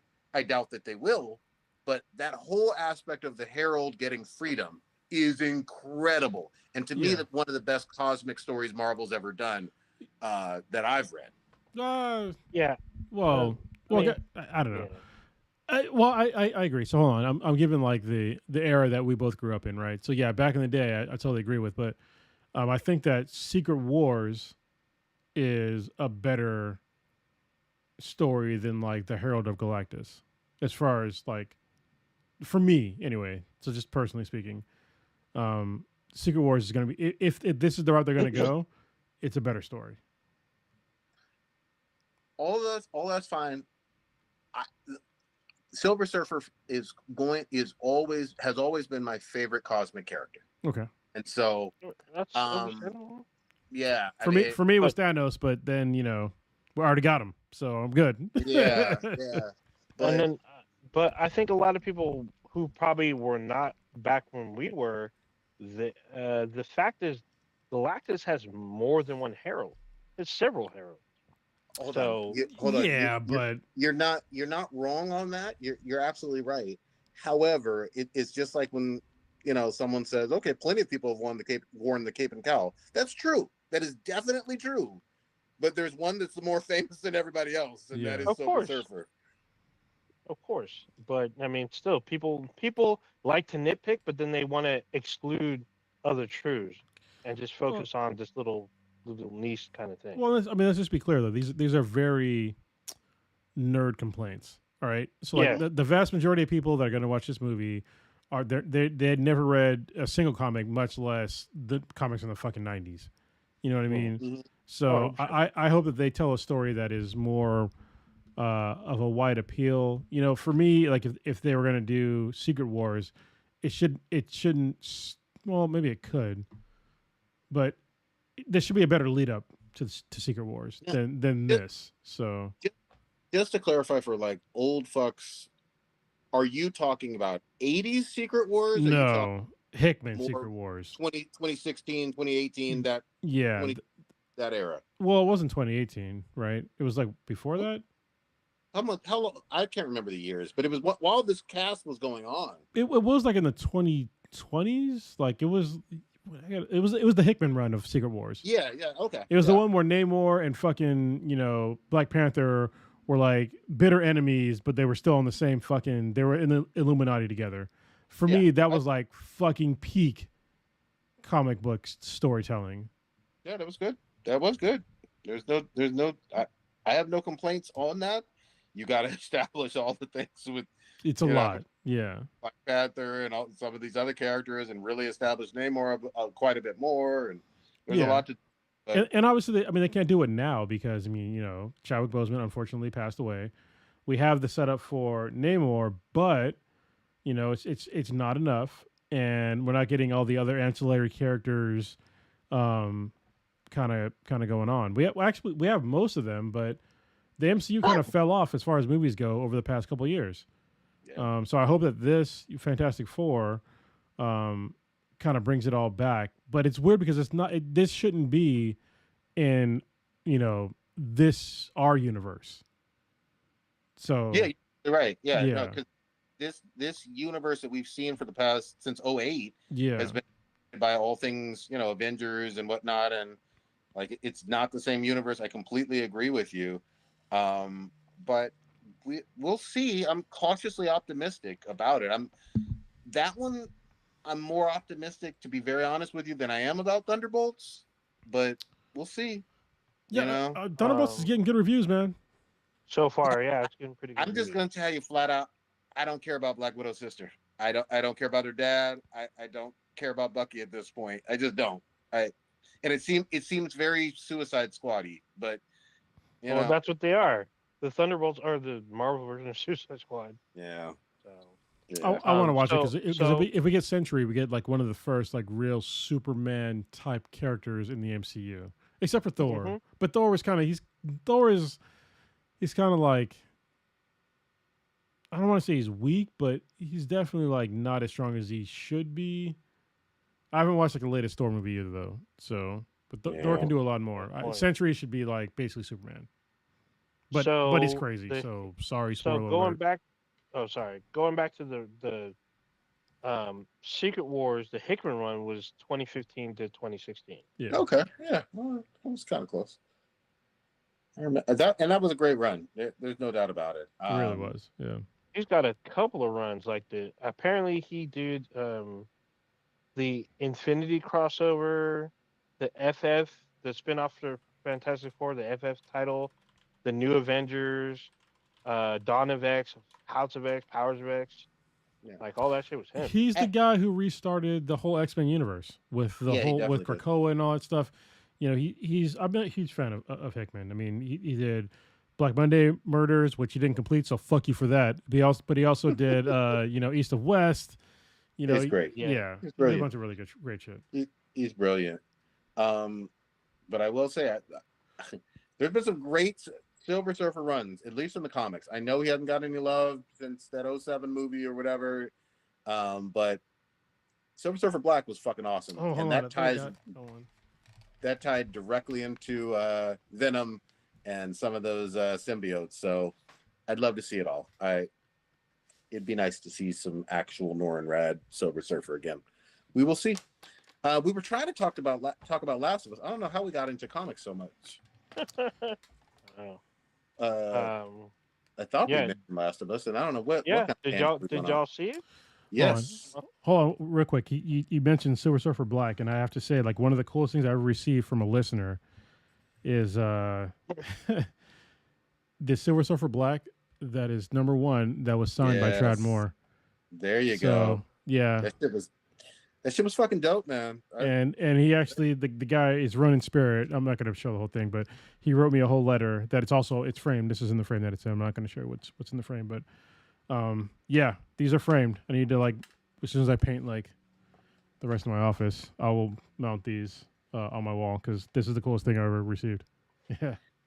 For those who don't know, Silver Surfer is strong enough to wield that motherfucking Infinity Gauntlet just like Thanos. So, yeah, and Mjolnir. Okay. Yeah. At the same time. So really quickly, I want to answer Warrior Fella. What do you say? He's talking about he's heard a real comic book reader mention about the Fantastic Four. Well, T'Challa tried to seduce Sue Storm. Yep. Yes, that's very true. Apparently, Sue Storm throws that out there for a few, and not just T'Challa, also Namor too. So. Also, and again, I've always wanted to see this on screen, but we've never gotten it because of the rights with Fox and all that other stuff. But hopefully, that's all fucking over with now. Spider-Man, Peter fucking Parker, and Johnny Storm are fucking homies. They've always been homies since the goddamn 1960s. They've always gotten along. They've always talked. Spider-Man's been on the fucking Fantastic Four multiple times. You see the suit in the Insomniac games quite a few times. I'd love to see Spider-Man interacting with the Fantastic Four, especially Johnny. That would be fucking dope. Anyway. Yeah. Sorry, I was distracted by a message I just got from Patrick. It was funny. Okay. Everything good? Yeah, we're good. Have y'all watched any videos of Seafood Jackie on Instagram? No. I have not. I'm not familiar with. Look up Seafood Jackie. Yeah. I'm a little scared to do that. All right. No, you don't gotta be scared. I'm just saying. She's my kind of person until her last video. 'Cause she's a cat person, and they're just just saying. Okay. We got a Last of Us, another gem of a fucking episode, I think. Everybody watched it. The third one. Yeah. What do you think, old ninja? I felt it was very reminiscent of the game. I mean, there's obviously some changes, but like this was like just like in the fucking part 2 of the game, where it's a setup of where, Ellie goes out looking for Abby. Like that starts her journey. The big thing that I think the big difference is I don't remember them doing a town hall or anything but like that. I remember in the game, Tommy took off. Like Tommy told Ellie they're gonna go, but he lies and leaves her because he didn't want her coming with him. So Tommy's gone. Tommy goes after him. But in the show, Tommy tries to, follow the rules of the town, and they do a town hall and whatnot. And he's got a kid on the way. His wife is pregnant. Wait. Tommy already has a son. His wife is pregnant still. They have another kid. Maria's pregnant? Yeah, she's pregnant. Did you not see in the So the thing is, when they're doing the episode before, when the town gets raided, he's super concerned because she's pregnant. And if you look, she has this big ass coat over her belly. And then during this last episode, when they're in they're doing the town hall, she gets up. You see her belly, like she's like 8 or 9 months pregnant. She's pretty close to term. I missed that then. She is wearing all black, but you can see from the side her belly's out there, and she's moving kind of sluggish. So she's pregnant. I didn't pick up on that. Okay, but Yeah. they do have a kid already, though. Yeah, they do have a kid, but it looks like another one's on the way. Okay, So, yeah, but yeah, so he does like the kind of fatherly thing and kind of stays back, yeah, whereas versus in the game he goes head first, which is yeah. dope. And we do know, I do know from the trailers that Tommy does go out there just like in the game. So Yeah, that's good. Yeah, I need more Tommy up in there. The other thing I really enjoyed about this episode is we see a little bit of how the wolves get down, and a little bit how the what are they? The seraphim? What are they called? Seraphim, and that's the first time we see them, is it not? That's the first Yeah, time we see them yeah, in the series. yeah. We're introduced to this whole new faction. So My if you haven't played the game, you're in for some shit. my favorite thing is they took the goddamn whistling from the game of those seraphims, Yeah. which the first time you hear it in the video game, you're just like, what the fuck is, especially if you have headphones on, you're like, what the fuck is that? Then you get Someone hit with an whistling? arrow. And it's different. If it's different whistles that mean different things. If you pay attention long enough in the game, you're like, okay, I know where they are. You know what I mean? They're coming from here. They're trying to flank us or whatever. But like they have fucking coded meanings with the type of whistles you hear, and they're really clear on the fucking TV show on this episode, and I love that. You know, same fucking whistles. Yeah, and it was actually I was very noticeable. Like it looked exactly like the game when they get to Seattle. It Yes. looked exactly like it did in the game with all the cars, the ambulance, with them and the horse. It looked like identical almost. I was like, holy shit, they did a really good job. And they So, mention the prophet with the seraphim, yes, Yeah. they which is mentioned about profit. extremely important for them. Now, the one thing I will say, I remember from the game of people having bald heads. I remember that. Do you remember the The lines? scars. Yeah. Yeah, they call it. So Mhm. that's what the wolves call them scars because on Yeah. the face. But They call do you them remember scars. this specifically right around the lip or I on thought the so. cheek? They're Yeah, on the cheeks. Yeah. yeah, Yeah. Okay, it's on the okay, cheeks. But I think in the game it was only one scar. I think in mm, the show there's two. But okay, either way, but they're known as scars. And they're dressed the Yeah. same yep. symbols that's on the back and whatnot. They're using bow and arrows to keep because they don't use, even though he had a gun if I remember correctly. But they mainly use bow and arrows because in the game when you They first hit and whistle, you get hit with an Yeah, arrow. they fucking quiet as Right? shit. They're fucking scary when you first Yeah. meet them. I was like, what the fuck was that? I'm like, dude, I'm hurt. Like, I Yeah. don't have no Mhm. health. Like, I'm fucking hit in the shoulder. Like, what the fuck? That's just wild shit. So, I can see this. I can see why there's going to be a third season because there's still a lot of story left. Oh yeah. Like, there's a whole lot of shit Well, like left over I mean, I for wonder the if they're rest of going to us. complete like the second. I mean, I guess they can extend it out because they already have been kind of extending out the story because there is no Last of Us 3 yet. Nope. So I couldn't imagine. I mean, there probably is going to be another one because I'm not going to go away the end, but there's potential to be another one. But I know they're Yeah. focusing on was it Intergalactic or something like that for right now. The people are kind of shitting on because there's like a bald woman. I'm like, fuck that shit. I'm playing it. Oh, Naughty Dog don't fucking holy miss shit. for me Oh my so god, far. So I just had an epiphany. What? Thanks to you, Cronus. So, Tati, is that her name? Tati, the actress. She's part of Abby's crew. The Yeah, of blonde. course. yeah, it looks just So like her. she's Yeah. an Intergalactic. That's the same actress. Yeah. Yeah, of Okay. course. Yeah.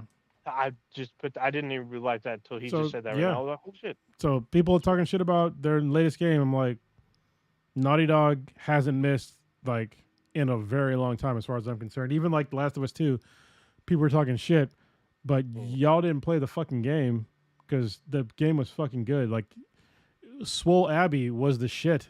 I love Yeah. playing as Swole Abby. She was fucking. It was a really great contrast to Ellie because Ellie was kind of more squishy and you had to sneak around with her. But you know, Swole Abby, you can fucking get some shit done with some hammers. So Yeah. It was a great game. I think if you rewind the clock, goddamn, 5 years now because it came out in 2020. Remember there was a leak, and that leak tainted a lot of people who had never played the game yeah, in terms of their views of the game and whether they wanted it or it was, too whatever. There was a lot of problems with people reacting to the leak. And I think that unfortunately hurt them with some people who were probably gonna fucking thumbs down it any goddamn way. But it was a great game. There's no doubt about it. Yeah, go ahead. I was going to say to piggyback on both of your points. So the first point with Cronus, there's people that didn't play the game, but there's also people that did not play the DLC because they're bitching and moaning about Ellie being gay. I'm like, I thought this was known if you played the DLC, Yeah. but they acted like that wasn't part of her character. I'm like, what are you talking about? So DLC they for were like talking hella shit, but they didn't play the DLC. That means they didn't. They either didn't love the game that much, or they didn't play all of it. And then Last of Us 2 got so much hate that it was like review bomb, but it still won Game of the Year the year it came out, yeah. which drove me fucking just crazy. I'm like, dude, despite all the negative fan reactions, this took top honors at like most game awards around the globe. Well, remember it was a few things going on with this one, and we talked about it at length back in 2020. It was some people being pissy about Joel, some Mm-hmm. people being pissy about the sexuality of Ellie, some people hating Swole Abby, some Mm-hmm. people hating the fact that there are other gender fluid characters. I'll just say that because people are watching the show who haven't played the game in the game, and there was a leak like 2-3 months ahead of time, and it was a lot of things going on. And remember, the pandemic had just hit too, Mm-hmm. and Yeah. so people were already in a weird head. Well, and this was Trump's America. Yeah. Oh fuck! Oh Now my it is goodness. again. God damn it. Yeah. But yeah, I mean, So, honestly, the game was great. I think that the direction they went with The Last of Us 2 was fantastic because it was so out of left field. Because if you'd have told me like the main character in The Last of Us fucking dies in the next game, I would have been like, what? It'd been like Mm. playing fucking Metroid and then Samus dies in the second fucking game. You know what I mean? Or anybody. Or Or yeah, like if Master Chief, Nathan Drake, any of them died in their second outing, like yeah. people lost their fucking minds. But the way they did it though, it made total fucking sense. Like Joel had to pay for the consequences of what he did because he Mhm. did some bad shit in the first game. If anyone wants to argue that, like they're wrong. So like he killed somebody's dad, he paid the consequences. Like if somebody, you know, you can understand Abby's determination to kill Joel because he killed her dad. Yep. So, and the fact that it gets into this whole, revenge cycle is fantastic. And one of the reasons why I love the game is because I love games and just stories in general where like there's a breaking of a cycle of something. If you ever watch Vinland Saga, it's one of my favorite animes of all time because of this. Because there's too many times where you see like the typical revenge cycle where like somebody kills somebody, then somebody kills somebody else, and then all of a sudden the story's over. It's like no, like that person probably knew somebody, and they're probably gonna try and find you with the same Yep. motivation that you had. The whole eye for an eye makes the world blind. That's literally it's a fucking cycle. But some of these shows and stories show that like hey like it's gonna end with me. So But that takes some courage. here for me, here was the brilliance though of The Last of Us, going even back to part one, which came out 2013. Yes, killing a doctor, you know what I mean? Along with many, many dozens and dozens of other people by Joel, fucked up. But Well, here's the thing. I think It wa- you missed a very big point, like a doctor that could have potentially cured. Well, but I was just gonna get to that. Yeah. Yes, potentially done some curing. However, and this is something that was really clear in the game, it was going to cost Ellie and her life. And Joel, in the very first scene in The Last of Us, loses who? His His daughter. daughter Yeah. violently. And he was not going to allow himself emotionally to lose another daughter or daughter-like figure. So there's a lot going on, you know what I mean? In terms of would you do it this way? Would you not?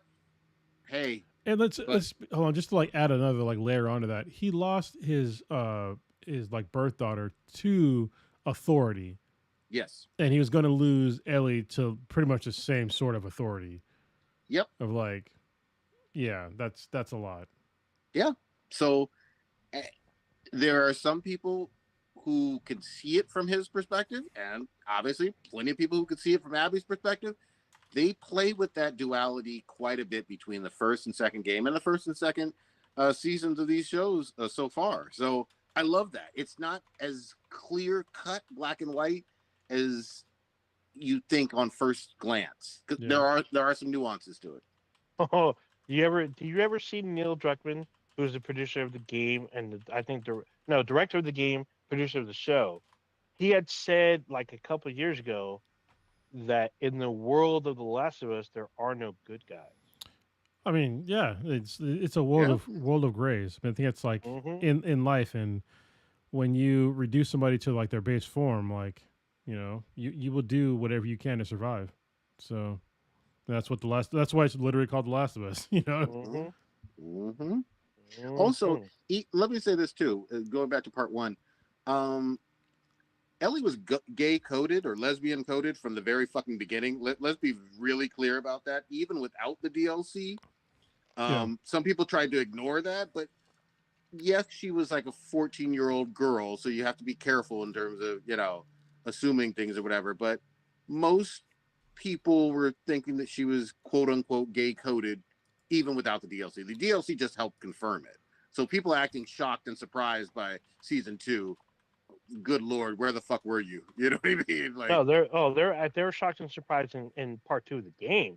yeah, I Like know. I That's saw there was crazy. people like going off talking about. I mean, I'm like, okay, like I mean, I get you felt this connection to her or whatnot, but they made her the way she is. Like, did you not catch up on this? Did you not play this? You acting like you didn't play her DLC. That clearly shows her, attraction to another girl. Oh, Like, where Well, were you? Where were you? they never showed in the first game her being like, I need to find me a boy, and Yeah. that was never said by her. Never. Let me go. Sneak off to hook up with some boy. Never. well, Never was it's that. also, let's just be really clear. In the first game, she's 14 years old.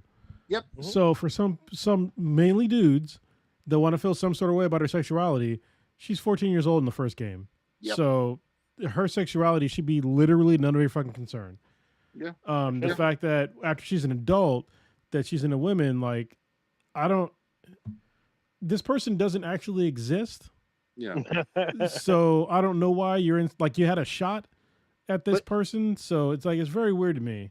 But Mm. but even yes, she's like 19 in the or 19, 20 in the second game. But again, even in the first game, even at 14, she's kissed girls Yeah, in the and game. And that's Like, it's that's fine. fine. That's Yeah, fine. yeah. People mean- feel in some sort of way. It's just it's very weird to me. Of like, I feel like these people want to have to like own things Mhm. and like have authority over things, but it's like none of It's these not things are even for you, theirs. and they're not real, and it's not every person on the planet is here for you. It's these same fucks with like these this main character syndrome that are regular ass people. You're boring as fuck. You know what I mean? And you're just a regular ass person that you are the NPC in this story, if anything. Mhm. And they want to assume authority over everything when like your own life is fucking terrible. So Damn. God dang. so fuck them. All right, Yeah. I'll just say There it. Fuck them. There you go. Great show so far, though. I'm fucking engaged in this shit. I love the fact that some scenes are straight out of the game, and I love the fact that there are plenty of characters and scenes that aren't out of the game. The whole twist of the one bigoted guy Yeah. being like, "No, I'm fucking with you. Here's a horse, here's some supplies, go get them." You know what I mean? I was like, "Oh fuck." Well, No, also Eugene's wife, she has a pretty I huge love role her. in the show. She's great. And like, because they like in the game, there's no therapist. No. Yeah, No one has I love that. therapy. Yeah, and the fact that it's the fact that she was in Beetlejuice, fantastic. Yeah. Wasn't she Yeah, also Catherine in O'Hara. Schitt's Home Creek. Alone? Mm. She was in Home Alone too, right? Yeah, she's the Was that mom her? in Home Alone. Yeah, Yep. Yeah, yeah. Catherine O'Hara, she's the mom in Home Alone. And the fact that she's like grappling with like being a therapist with no therapist, and her therapist is basically alcohol and weed. Yep. Like that makes Mhm. sense to me because Yeah. Because she says she has no one to talk to about her shit, so Yeah. she relies on weed and alcohol, and she's like running out of weed, so it's even more like kind of fucked up for her. I thought it was kind of funny, but Yeah. still. I mean, and we're only 3 episodes in. We're looking at what, 12 episodes probably? It was 8, 12, 10, 8. I don't I know. don't know. I'm just remember, I'm, but- I'm all in for it. You know, Yeah. I'm so happy that they're doing a really good job about this show because like I feel like people today are like so spoiled when it comes to like media in general. Because like back in like the 80s, I'm sorry, the 90s and before that, like all this nerdy shit was done horrifically in every single media form except for like the original one. Like it was decent in, you know, video games and comics, but then when they got made into live action, it was a total fucking shit show. Like they did the Iron Man back in the day. They did Batman way back in the day. They did fucking the Avengers way back in the day. They did a whole bunch of other things way back in the day, but they were fucking awful. Like they were like C, maybe even fucking E movies. I mean, Yeah. they were so fucking bad. And now that we're getting a budget, thank Blade for that, by the way, that Yep. all these movies are getting budgets now, and Spawn, to you know, because Spawn had like the most special effects in any movie up until that point. Also, another black led movie. Just saying, the fact that we're getting all this budget and time and effort into these shows now is great. And I hope that happens more. It gives me hope for God of War when it eventually gets made, because if they fuck that up, I'm gonna be so fucking mad. I'm gonna be so fucking mad. I mean, it is Prime. Prime puts money into their stuff. I mean, the Wheel of Time, Uh, you know, it's, yeah, I haven't seen that yet, but I heard it's really, really good. yeah. Yeah. The one that they put money, like they put money in, which you still have not seen, Kronos, is Foundation. That shit they put. That's not Amazon though. No, it's Apple Yeah. TV, but I'm- they put I'm- money in. I'm gonna watch it because Murderbot is gonna be on there. It's not. Yeah, It's just like 3 shows that I have to watch that are on because Murderbot. Oh. I read all the books. Same thing with Foundation. I read all the And then books. the other show that's on there that's actually really good, which I wasn't really like thinking much of, was the Monarch series, the Godzilla series. Mm. That's actually really fucking good. I know people. I wasn't sure if it was just me. I'm like, I'm really liking this. This seems very cohesive. It's like very fucking thought out, and it's like has like real fucking shit going on. And I watch it, and I'm like, holy shit! It stars the girl from Shogun, who won an Emmy. She's in the series, but along with Wyatt Russell and Kurt Russell. So I'm like, dude, this is actually pretty good. But season 2, I think, is this summer. So Okay. I can't wait for that. That shit's actually really fucking good. I didn't think a Godzilla TV show would be something I'd be into. Actually, no, it'd be something I was into, but I didn't think it would be good. It's actually pretty fucking good. So there's that. Yeah, I'm gonna have to check that out. I still need to also watch Fallout too, because I heard that was. Oh man, You don't watch Fallout? You Oh don't man, I have watched that Oh, one. that was crazy, man. Yeah. That's actually pretty good. That was nominated for Emmys because that was that good. So Yeah, that was crazy to like watch because it's like where are they gonna go with this, and they did a really good job. Yeah, I mean they had a ghoul as one of the main characters, and I was like, all right, oh That's yeah, it. and he had his makeup was fucking amazing. They yeah. did a really good job with his makeup. I So- I almost feel like going back and actually playing Fallout 4. That was a fun game when it worked. The engine was fucking shit. But Actually- I loved the story. So yeah, I went back and played it. There's been so many improvements on it. It's Oh, good. way more playable now. And Okay. honestly, if you played Fallout Shelter on your phone, it actually makes playing Fallout 4 easier because you Nice. understand like the whole like mechanics of like building shit like cities. Yeah, So yeah, that shit was Yeah, good. it's weird to me that we find. I remember back in the day, the taste of Street Fighter was left in our mouths, and then we had like somewhat less bitter Mortal Kombat because Mortal Kombat had the sequel, and Yeah. you know they were okay. Like the first one, the original Mortal Kombat I liked, and the second one was okay, but it kind of fell off. But like now we have series, we have at least one Mortal Kombat remake with the sequel out this year. yeah. Wait, So I mean, yeah, the latest Mortal Kombat wasn't bad. It was actually pretty fun in terms of the movie, and I'm looking forward to the sequel. But let's be respectful. Raul Julia as M. Bison, that fucking kiss. God damn it. Yeah. For It me, was, it was but- Tuesday. yeah, That I mean shit was that's the great. greatest. That's the greatest line he delivered. But I mean, it was literally, if you look back at it now, a lot of those people were like they were famous then. I don't think I caught up on it. You got Kylie Minogue, Ming Na Wen, Yeah. Jean-Claude Van Jean-Claude Damme, Van Damme, Raul yeah. Julia. Yeah. Yeah, I Yeah. was just like, what the fuck? And it was There's hella people. still a fucking shitty movie. Can we be real What? here? It was a fucking shitty movie. I Yeah. know, and some people say The it's only not that bad. I the really want to slap those people that say it's not that Yeah. the bad. I'm like, dude, this was the terrible. only thing, that's why I want to be clear. The only thing I was defending was Raul Julia. He was fucking great, but everything else was pretty It was rough. trash. However, the animated that anime wasn't bad at That, all. Oh, that so doesn't count. That yeah, that that's doesn't not count. the same. But so the Doesn't- anime, that's it has one of the greatest soundtracks of all time, especially in the '90s. It's the first time I heard a Korn Blind, and there was Yeah. a song from Alice in Chains. I forget what it was, but it was It was good. fantastic. And the fact that Yeah. it was like a Oh, Japanese that had made, Silverchair in it too. yeah, it was fucking fantastic. But this That is back in was the great. day where you literally had to get a goddamn VHS tape to Yes. watch an anime. And people don't like today. You got Crunchyroll, so easy to get all your fucking anime. Back in the day, you had to know somebody that knew somebody that knew somebody that probably came from Japan to No, get you a well, not for VHS me, tape. but- Remember that place that was near? It was like right across the street from Maloney. Yep. What was it called? Oh, shit. I I forget can't the name remember of the it. name. But yeah. That was a place I So- would go to. I guess I had a slightly different dilemma. So what I found out is there were two different versions of the movie, and like on VHS there was like the yellow cover, which was like the PG-13, and there was like a purple cover, which was like an unrated kind of thing. Yeah. Because the movie had Yeah, Chun-Li different was versions. naked. She Chun- was. she was naked in the shower scene, but if you had the PG-13, it was like edited to where you didn't see her nakedness, or they like blurred shit out. So like we were trying to find the unrated version. Like there's one place that was selling it. Once that shit hit wildfire where I was, everybody was like, "You got to get this version." So I like fucking found it, fucking got it, fucking.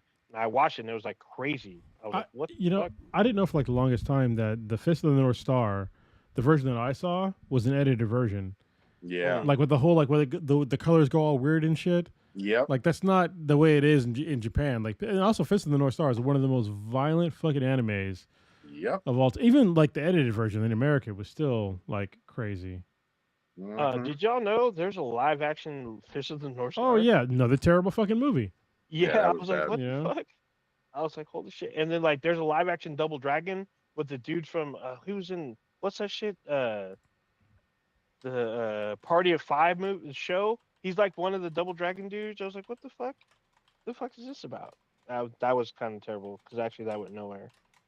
Wild shit. But now we actually have they are respecting the content now where they're adapting it into a live action faithful or fairly faithful series. So the one thing I'm still nervous about, just like God of War, but not so much because I'm not, you know, I'm waiting for them to really push some shit out. But I'm more cautious about Mass Effect because Mass Effect was going to be a movie, and apparently I think Amazon or Hulu might have bought it. Or it's going to make it into a TV series. So I'm like, this is going to Oh, cost shit. money to put. I mean, if Apple TV puts money in their shit, so hopefully they do the same for this shit. So I'm looking forward to see what happens. I think the big thing is who's going to be Commander Shepard. Like all that shit's still in early development, but I'm waiting to see. I'm gonna see what happens. So Mass Effect, a TV show. yeah, there was going to be a movie, and then they I guess they changed it to a TV show. So I don't know. I think they said it's going to be 12 episodes per season or some shit like that. So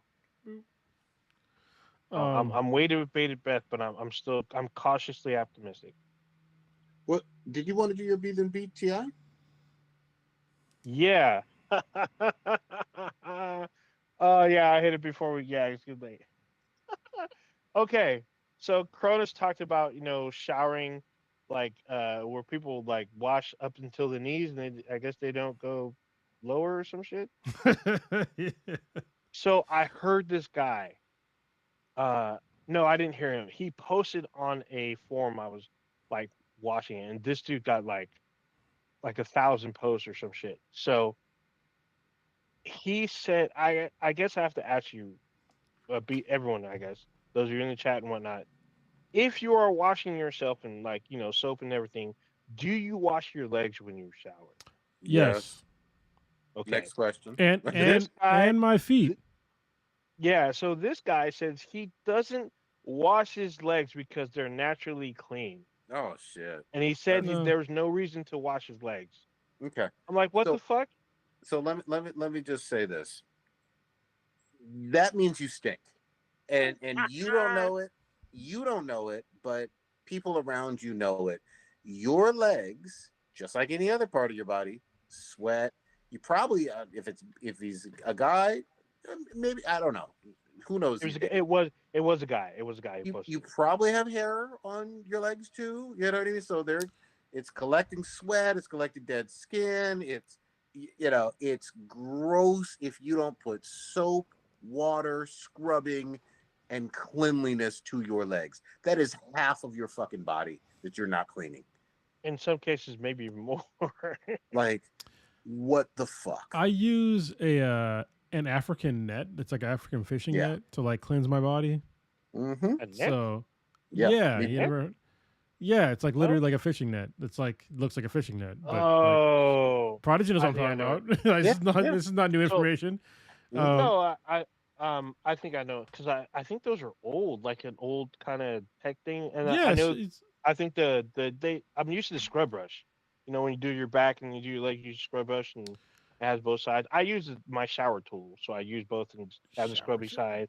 They Well, call it the shower. It's well, a loofah. the net comes in handy because like it's easier to like wash your back and all that stuff. So Yeah, yeah, and it Yeah, that's what exfoliates, gets all the shit. It's like I don't know. I think some people they have a different version of hygiene than I do.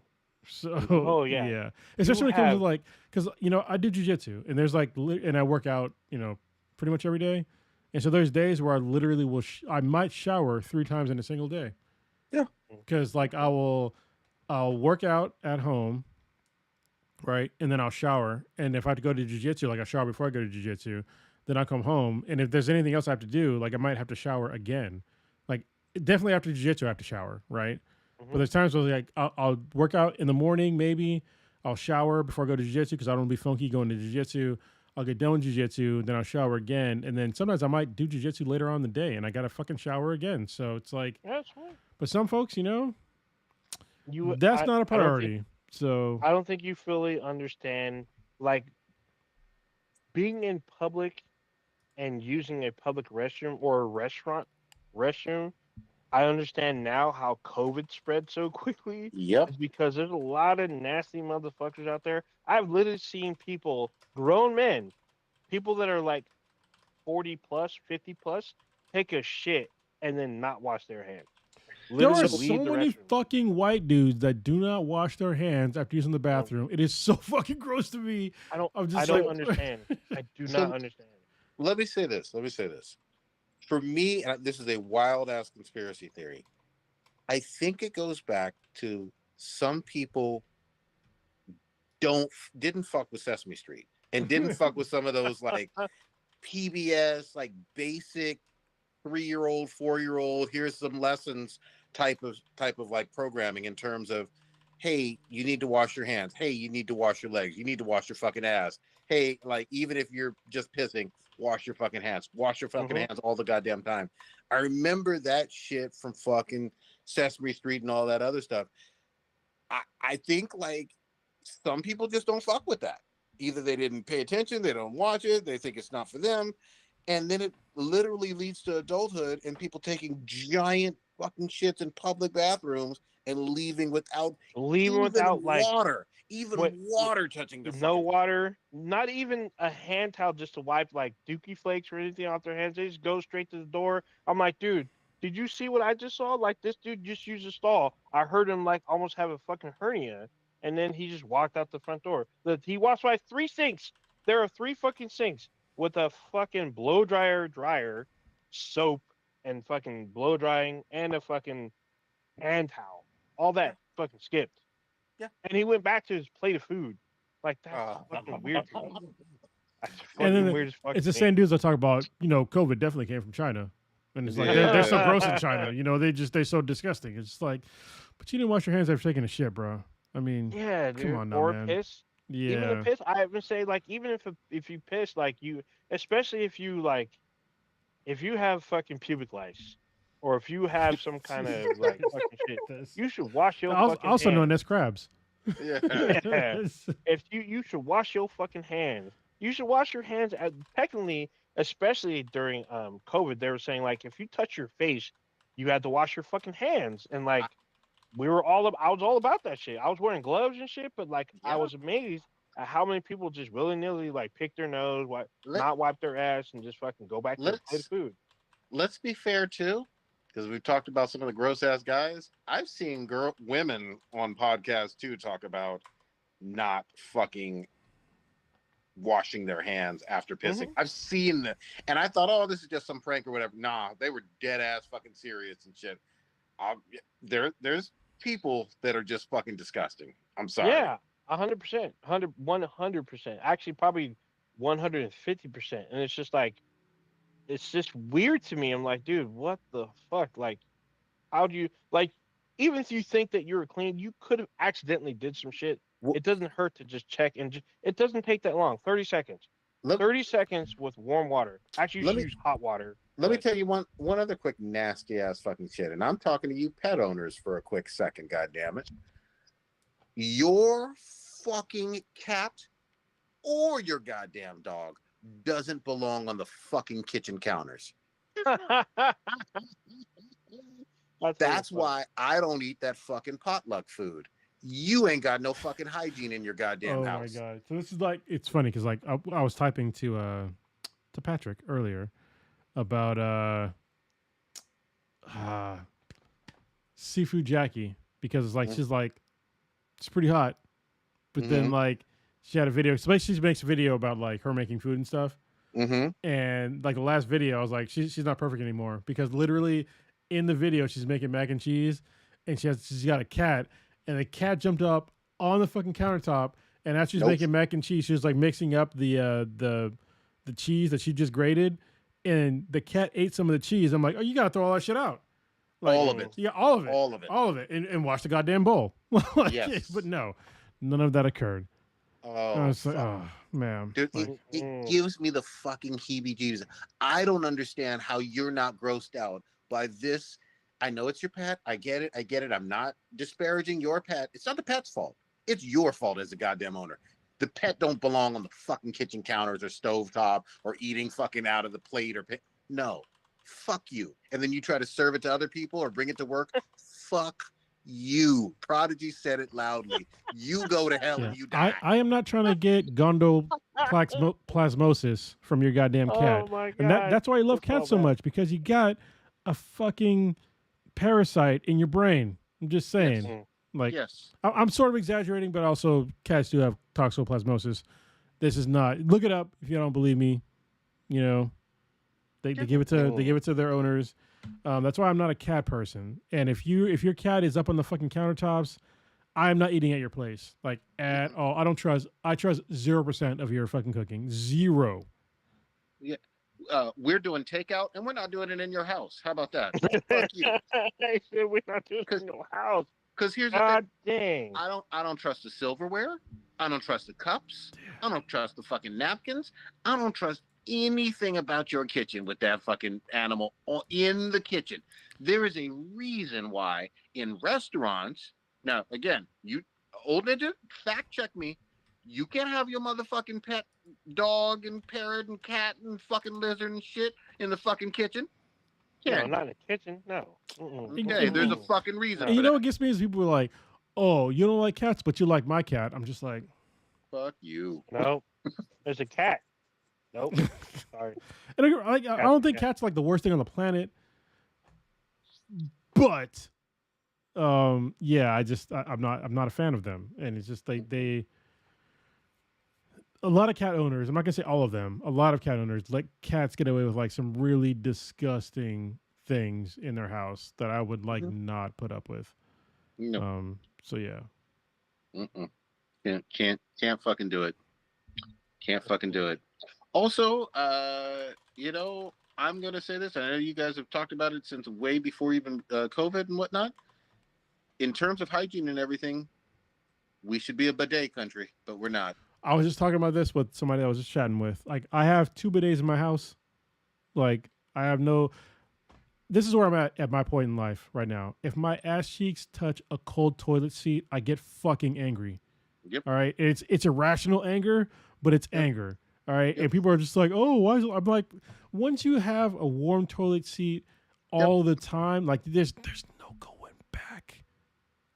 It's more hygienic. That is a good thing to have happen on this planet.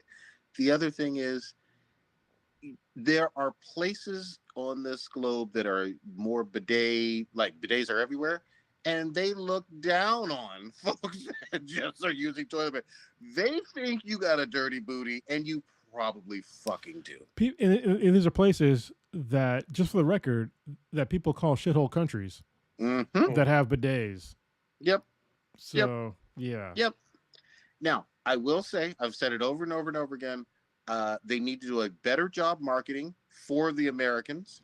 And the way that you do that is you remind people, hey, look, Billy Bob, it is not going to anally rape you with water. That is not going to happen. I mean, some of them can. There is a setting. So if there you are need settings. that. Yeah, There's there a are setting settings. if you Yeah. need that.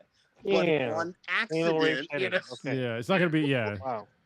Out of the box, you're not getting rotor-rooted. Yes, So, exactly. Damn. I think I hit the nail on the head. I think that's the fear. You know what I mean? You know, they think it's a super soaker of hot water going inside your asshole. And it also it just shows just how homophobic Oh like my America God. is. Like Why? if you watch porn and they're doing anal scenes, what do you think they're doing beforehand? Oh yeah, Oh. they're prepping. And this They're is like prepping it's not nothing to do with like dudes. I'm just saying like all the women that you're seeing go doing those anal scenes, like it's Batman prep time. Oh yeah. Like they're not just yeah. It's not just anyway. a few minutes. It's not just a few minutes though. It's Those it's literally ladies, the day they before. prep day before, It's the morning day before. Yeah. You know what I mean? There's all kinds of prep. You know, shout out to the anal queens. Oh my God. We took it there. Okay. Anyway, that went a whole different direction. Well, actually, the Yeah. direction I Yeah. guess we're just gonna go in. So Yeah, man. You know, Yeah. what are those alien tentacle dildos? You know, the big ones. Oh, those are dragons. Dragons. yeah, Yeah, bad dragon. bad dragons. That's what Thank- it is. Yeah. Thank you, Rick and Morty. I still don't Oh, understand. I've seen some these chicks just taking like I'm like, I mean, I guess obviously you can have babies, so Yeah. I mean, I guess you're But- just testing like the elasticity. I mean, it's like, Maybe I don't know. ma'am, When she Man. makes one of those bad dragons disappear aimlessly, though, you're just like, God yeah, damn. that's a You know what I lot. mean? It's like that Joker Dark Knight trick. You want to make a pencil disappear. Yeah. Yeah. Pencil disappear. That's terrible. And then when you're Terrible. like sitting there doing like eye geometry, it's like you're not that tall. Yeah. Where did all that go? like how is this even possible? You're Like, like, what the fuck? It's like you're standing next to the table. The table's almost up to your stomach. How does this work? What kind of devilry are you doing? What is this here? Witchcraft, you know? Yeah. Oh, speaking Yeah. of witchcraft, or as bringing it full circle, I finished South of Midnight today. Oh, Actually, wait, hold on. yeah. Let me just rewind Yeah. just for a second. I just got to rewind. I want you to talk about South of Midnight, yeah, go ahead. but I just remembered about one of our first episodes that we had in this podcast, and we watched the one guy with the mason jar thing. Who the Oh, fuck was there yeah. who made us watch that shit? That was Blue. Blue made us Oh watch that my shit. God, It's that one was- guy. One guy, one jar instead of two girls, one cup. Yeah, shit. that Forgot was about that was traumatic. That was That was traumatic. So That was yeah, some shit. so if he can They do can that, and hopefully the guy, I don't know how he survived that, but He probably had to have anal reconstructive reconstructive, surgery, yeah, which apparently that's is very a common. fairly common thing.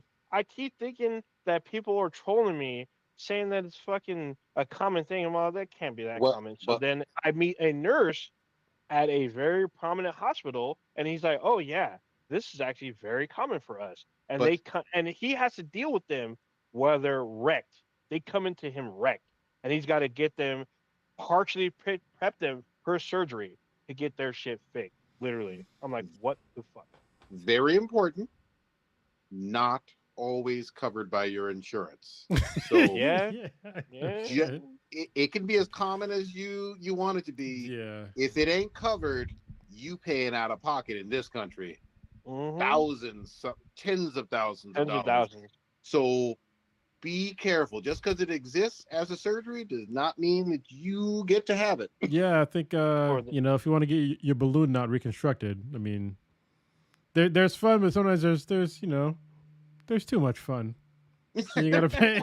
Then you gotta pay for it. You know, off the ass, balloon not literally. retribution. Mm, Yeah, Ooh. God damn. Yeah, So, we went balls deep on that yeah. one. yeah, so did they. But anyway, yeah, I finished out the midnight today. Fuck, and it's like it has that same kind of energy as Sinners, Okay. but in like, but just like no vampires. You're literally fighting Hanks Yeah, which and is dealing great. with Hmm. people's trauma, and like fighting it like legitly, and you're using like the power of like um dead slaves and hope to get through people's trauma and trying to save them. And you're like this small, basically the size of Bonton, and it was very. It's. I understand like the complaints from a lot of people. It's not open world. It's very linear, but it feels open world isk. Like there's Well, like hidden paths and shit to get like but extra power ups and whatnot. But it's not like you can go back to like once you get to an area you can't go back. So and it's third person beat 'em up it's a, or it's a third person like yeah, it's kind of like it's like a Souls like kind of comment. Like I say light, not like. okay. It's like kind of Souls, Dark Souls kind of thing. Because every time you fight people, you're in a small arena and you're always Okay. outnumbered, like I said before, and the enemies just get bigger as you fight, and then like the boss battles, those are where it really shines.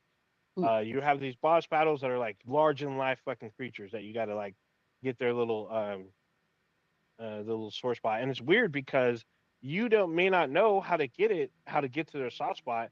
I mean, I think the game updated to let you know, like, where to hit their little weak point, but you get fucked up very quickly trying to fight this, like, larger than life boss. It's very crazy because, like, the theme of the game is, like, super Creole, magic without the voodoo. It's like a different version of magic because they Well, don't talk about voodoo at all, but there, they do have like what were you gonna ask? I was just gonna say, because sometimes this is like nails on a chalkboard for some people. There's a difference between voodoo and hoodoo. Oh Those. yeah, yeah. So Okay. they don't use either of those. They use what they Okay. call weaving, where you Okay. use like yeah, they have this whole new power where apparently for centuries there are those who have like this um connection to this like old flowing power and they can tap into it and use these like abilities. They use like these artifacts Who where they can like take out haints and shit. It's who's pretty this? insane. It's pretty visceral. Who's the studio? This is an indie game? It sounds like. It's not. I don't think it's indie game. It's like a. It feels like a AAA game because this has a huge production. So like when you're playing through the game, there's like a lot of original music in the game. Hmm. Like Oh, I'm talking like really like different kind of Creole kind of like sound. So it's like there's like blues, rock, gospel a little bit thrown in there, and it's like it feels like something that we've missed in a lot of like storytelling, hmm. where like American folklore. There's not. I feel like a lot of that's been lost in the last half of the last century, and then currently in this first quarter century. It delves deep into um, American South folklore, but it doesn't like get super. It doesn't get preachy.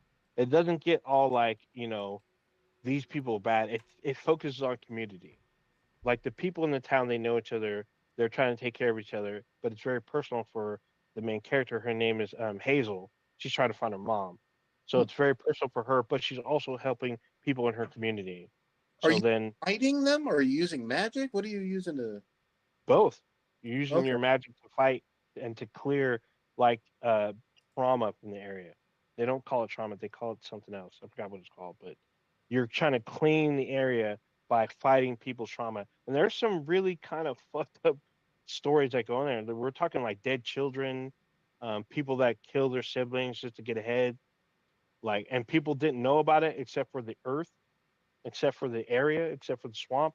Like you have to go in and you have a narrator who's a giant catfish who talks to you about the pain of the land and the things that people done wrong. Even people that you feel that characters that you find that are like helping the community, they have like a dark past too, or a secret past that they hide from everybody. You got to go into it and like deal with their pain or help them get over their pain.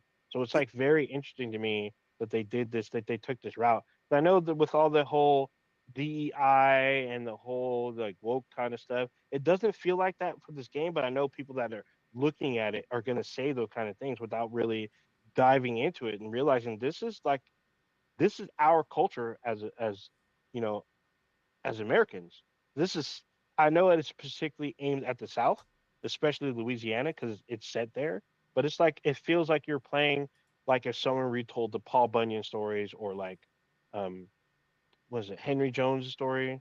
Like this is told like with a new kind of fairy tale kind of thing. It was really interesting with these weird like fucking folk songs while you're fighting fucking a battle. It's like very interesting to me. So When, I was really digging this game. like 15 to 20 hour kind of campaign, or what are we talking about? It's like a 30-35 Okay, that's campaign. that's a good long. Yeah, because it's a pretty long fucking game. Like I put in some time in it, and I was playing it every day. So you can watch my streams on our Twitch channel. Like I was putting like 2-3 hours per day just getting through, and like there's like 14 chapters. Like they're pretty long. There's one chapter where you got to figure your way out. Like you can end up going back to the same place, because like they try to force you to go somewhere, but if you try to go up the path, you get like warped back, so it can be kind of confusing. But still, it's like a Invisible good. walls. It's okay though. No, it's a fog. It's a fog that like zaps you back. That's an And like, invisible That's wall. an invisible wall. I mean, but you like the character makes note like, oh, like I'm going, something must be wrong, shit like that. I mean, I was really involved Oh, in this Ninja, game. what I you're really like the explaining story. is still an But invisible wall. yeah, I just want to still, be clear. If you can't go somewhere, no matter how they explain it, yeah, they still. I was still like, I feel like it was unique how they addressed the invisible wall. okay. There you go. Not They unique. could It's also not just unique, but they it's could just also fun. just put up actual fucking walls. Nah, because you're supposed to get the feeling that you're lost. That's the whole point of that level at that one point, and you have to find your way through. So it works out And pretty just well. put like shrubbery, things that look like you can't pass through it, not just like an open So space. there is a lot of that too, and like it's cool because even though it's a single player game, you get like uh fucking a companion that you can conjure up at almost any time. It's very interesting. Hmm. It's pretty cool because he's like a little sock puppet kind of thing. It's pretty awesome. So All All right. I right. really enjoyed this game. I didn't think I thought I'd be cool with it, but I was really more invested than I thought. I And it really was really weird because they talk about some very sensitive and really fucked up kind of topics in the game, but they handle it with care, I would say. Cool. Let's wrap it because it's getting kind of late, at least for me. look at you in your fucking 40s and shit. It's all good. I'm tired too. Yeah, it is. I didn't get my Uh, nap today. I'm Oh not exactly. my on god. TRT. Uh, what you got, old ninja, for this week? Let's get into. Um, so I've been watching some Warriors basketball. Looks like they lost today, so they're gonna be playing again. Yep. I think they're coming back home in 2 days, so I'll be watching some of that. Star Wars is ramping up big time. We didn't talk about any Fucking Andor. Andor. Andor dropped Yeah. Damn. yesterday. And last There's week. gonna Yeah. Yeah, well, I've seen all. I literally finished it today. Star Wars Day is on Sunday. They're dropping a new series that day. Tales of the Underworld. Underworld, yeah, Tales of the Underworld, with a whole new story about Cad Bane and with Asajj Ventress. I'm all Okay. about that shit. They had the 20th anniversary of Revenge of the Sith last week. I'm still trying to. I need to get the popcorn bucket. Hopefully, they didn't sell out. I think they sold out though. I plan on watching Wait, Thunderbolt sometime is this weekend. is the What's up? popcorn bucket in the shape of a bad dragon, or Yeah, I was gonna say, can you fuck the bucket? That's I the mean, you can. I mean, can't you fuck any bucket? To be if you're honest. brave enough? Yeah, there you go. I mean, I think the real test is can you fuck the Darth Vader helmet cup? Ooh, That's the real test. All There's a right. It's 25 bucks for the cup, but if you're gonna fuck it, I think that's real, But where how real much dedication. until completion though? Yeah. Does that actually? That doesn't that vary? It varies Mhm. varies upon participant. That balloon knot surgery is not getting paid for. Yeah. Keep going. Yeah. God dang. So yeah, I'm watching Oh man. Thunderbolts. I'm probably gonna watch Sinners again. I'm participating hugely in Star Wars Day. I actually bought uh this year because in the commemorative. So for those of you who are listening, this is a Sith jersey Nice. with Oh, Vader nice. That's fucking and cool. so it says Sith on it, and this is 1970. It says 77 for the year the Star Wars came out.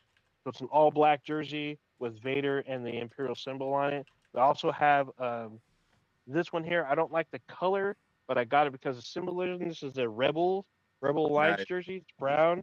It's got the Rebel symbol, and it says Skywalker on the back. So I bought those two for Star Wars Day. So I'll be rocking these this weekend. That's fucking dope. Yeah, I'm looking forward. This it looks like this is gonna be a big year for Star Wars. I mean, they announced a ton of shit at Celebration, so I'm gonna be all about it come Sunday. It's also one of my closest friends' birthday that day, so I'm gonna be wilding out probably that day. So there you Good. go. I don't think you're gonna wild out. I think you'll be pretty measured, but it's all good. Pass. Oh, I found out there's a fucking Star Wars bar in downtown Campbell. I was there on Friday. Oh Nice. no way. Also, Yeah. I guess for the May 4th, there's going to be on BART. There's a special Star Wars train. Oh shit. Fucking A. So God yeah, dang it. yeah, you got to get tickets for it though. So I don't know if it's still available. So yeah, Fuck part. I mean, Good shit. I love BART. I'm just saying. yeah. So yeah, we'll see. I might have to check that out, actually. All right. Kronos, what you got? What do I got? I don't know. What the fuck is going on in my life? I know I'm going to Colorado soon, like next month for Nice. a corporate trip, which is gonna be weird because Shit.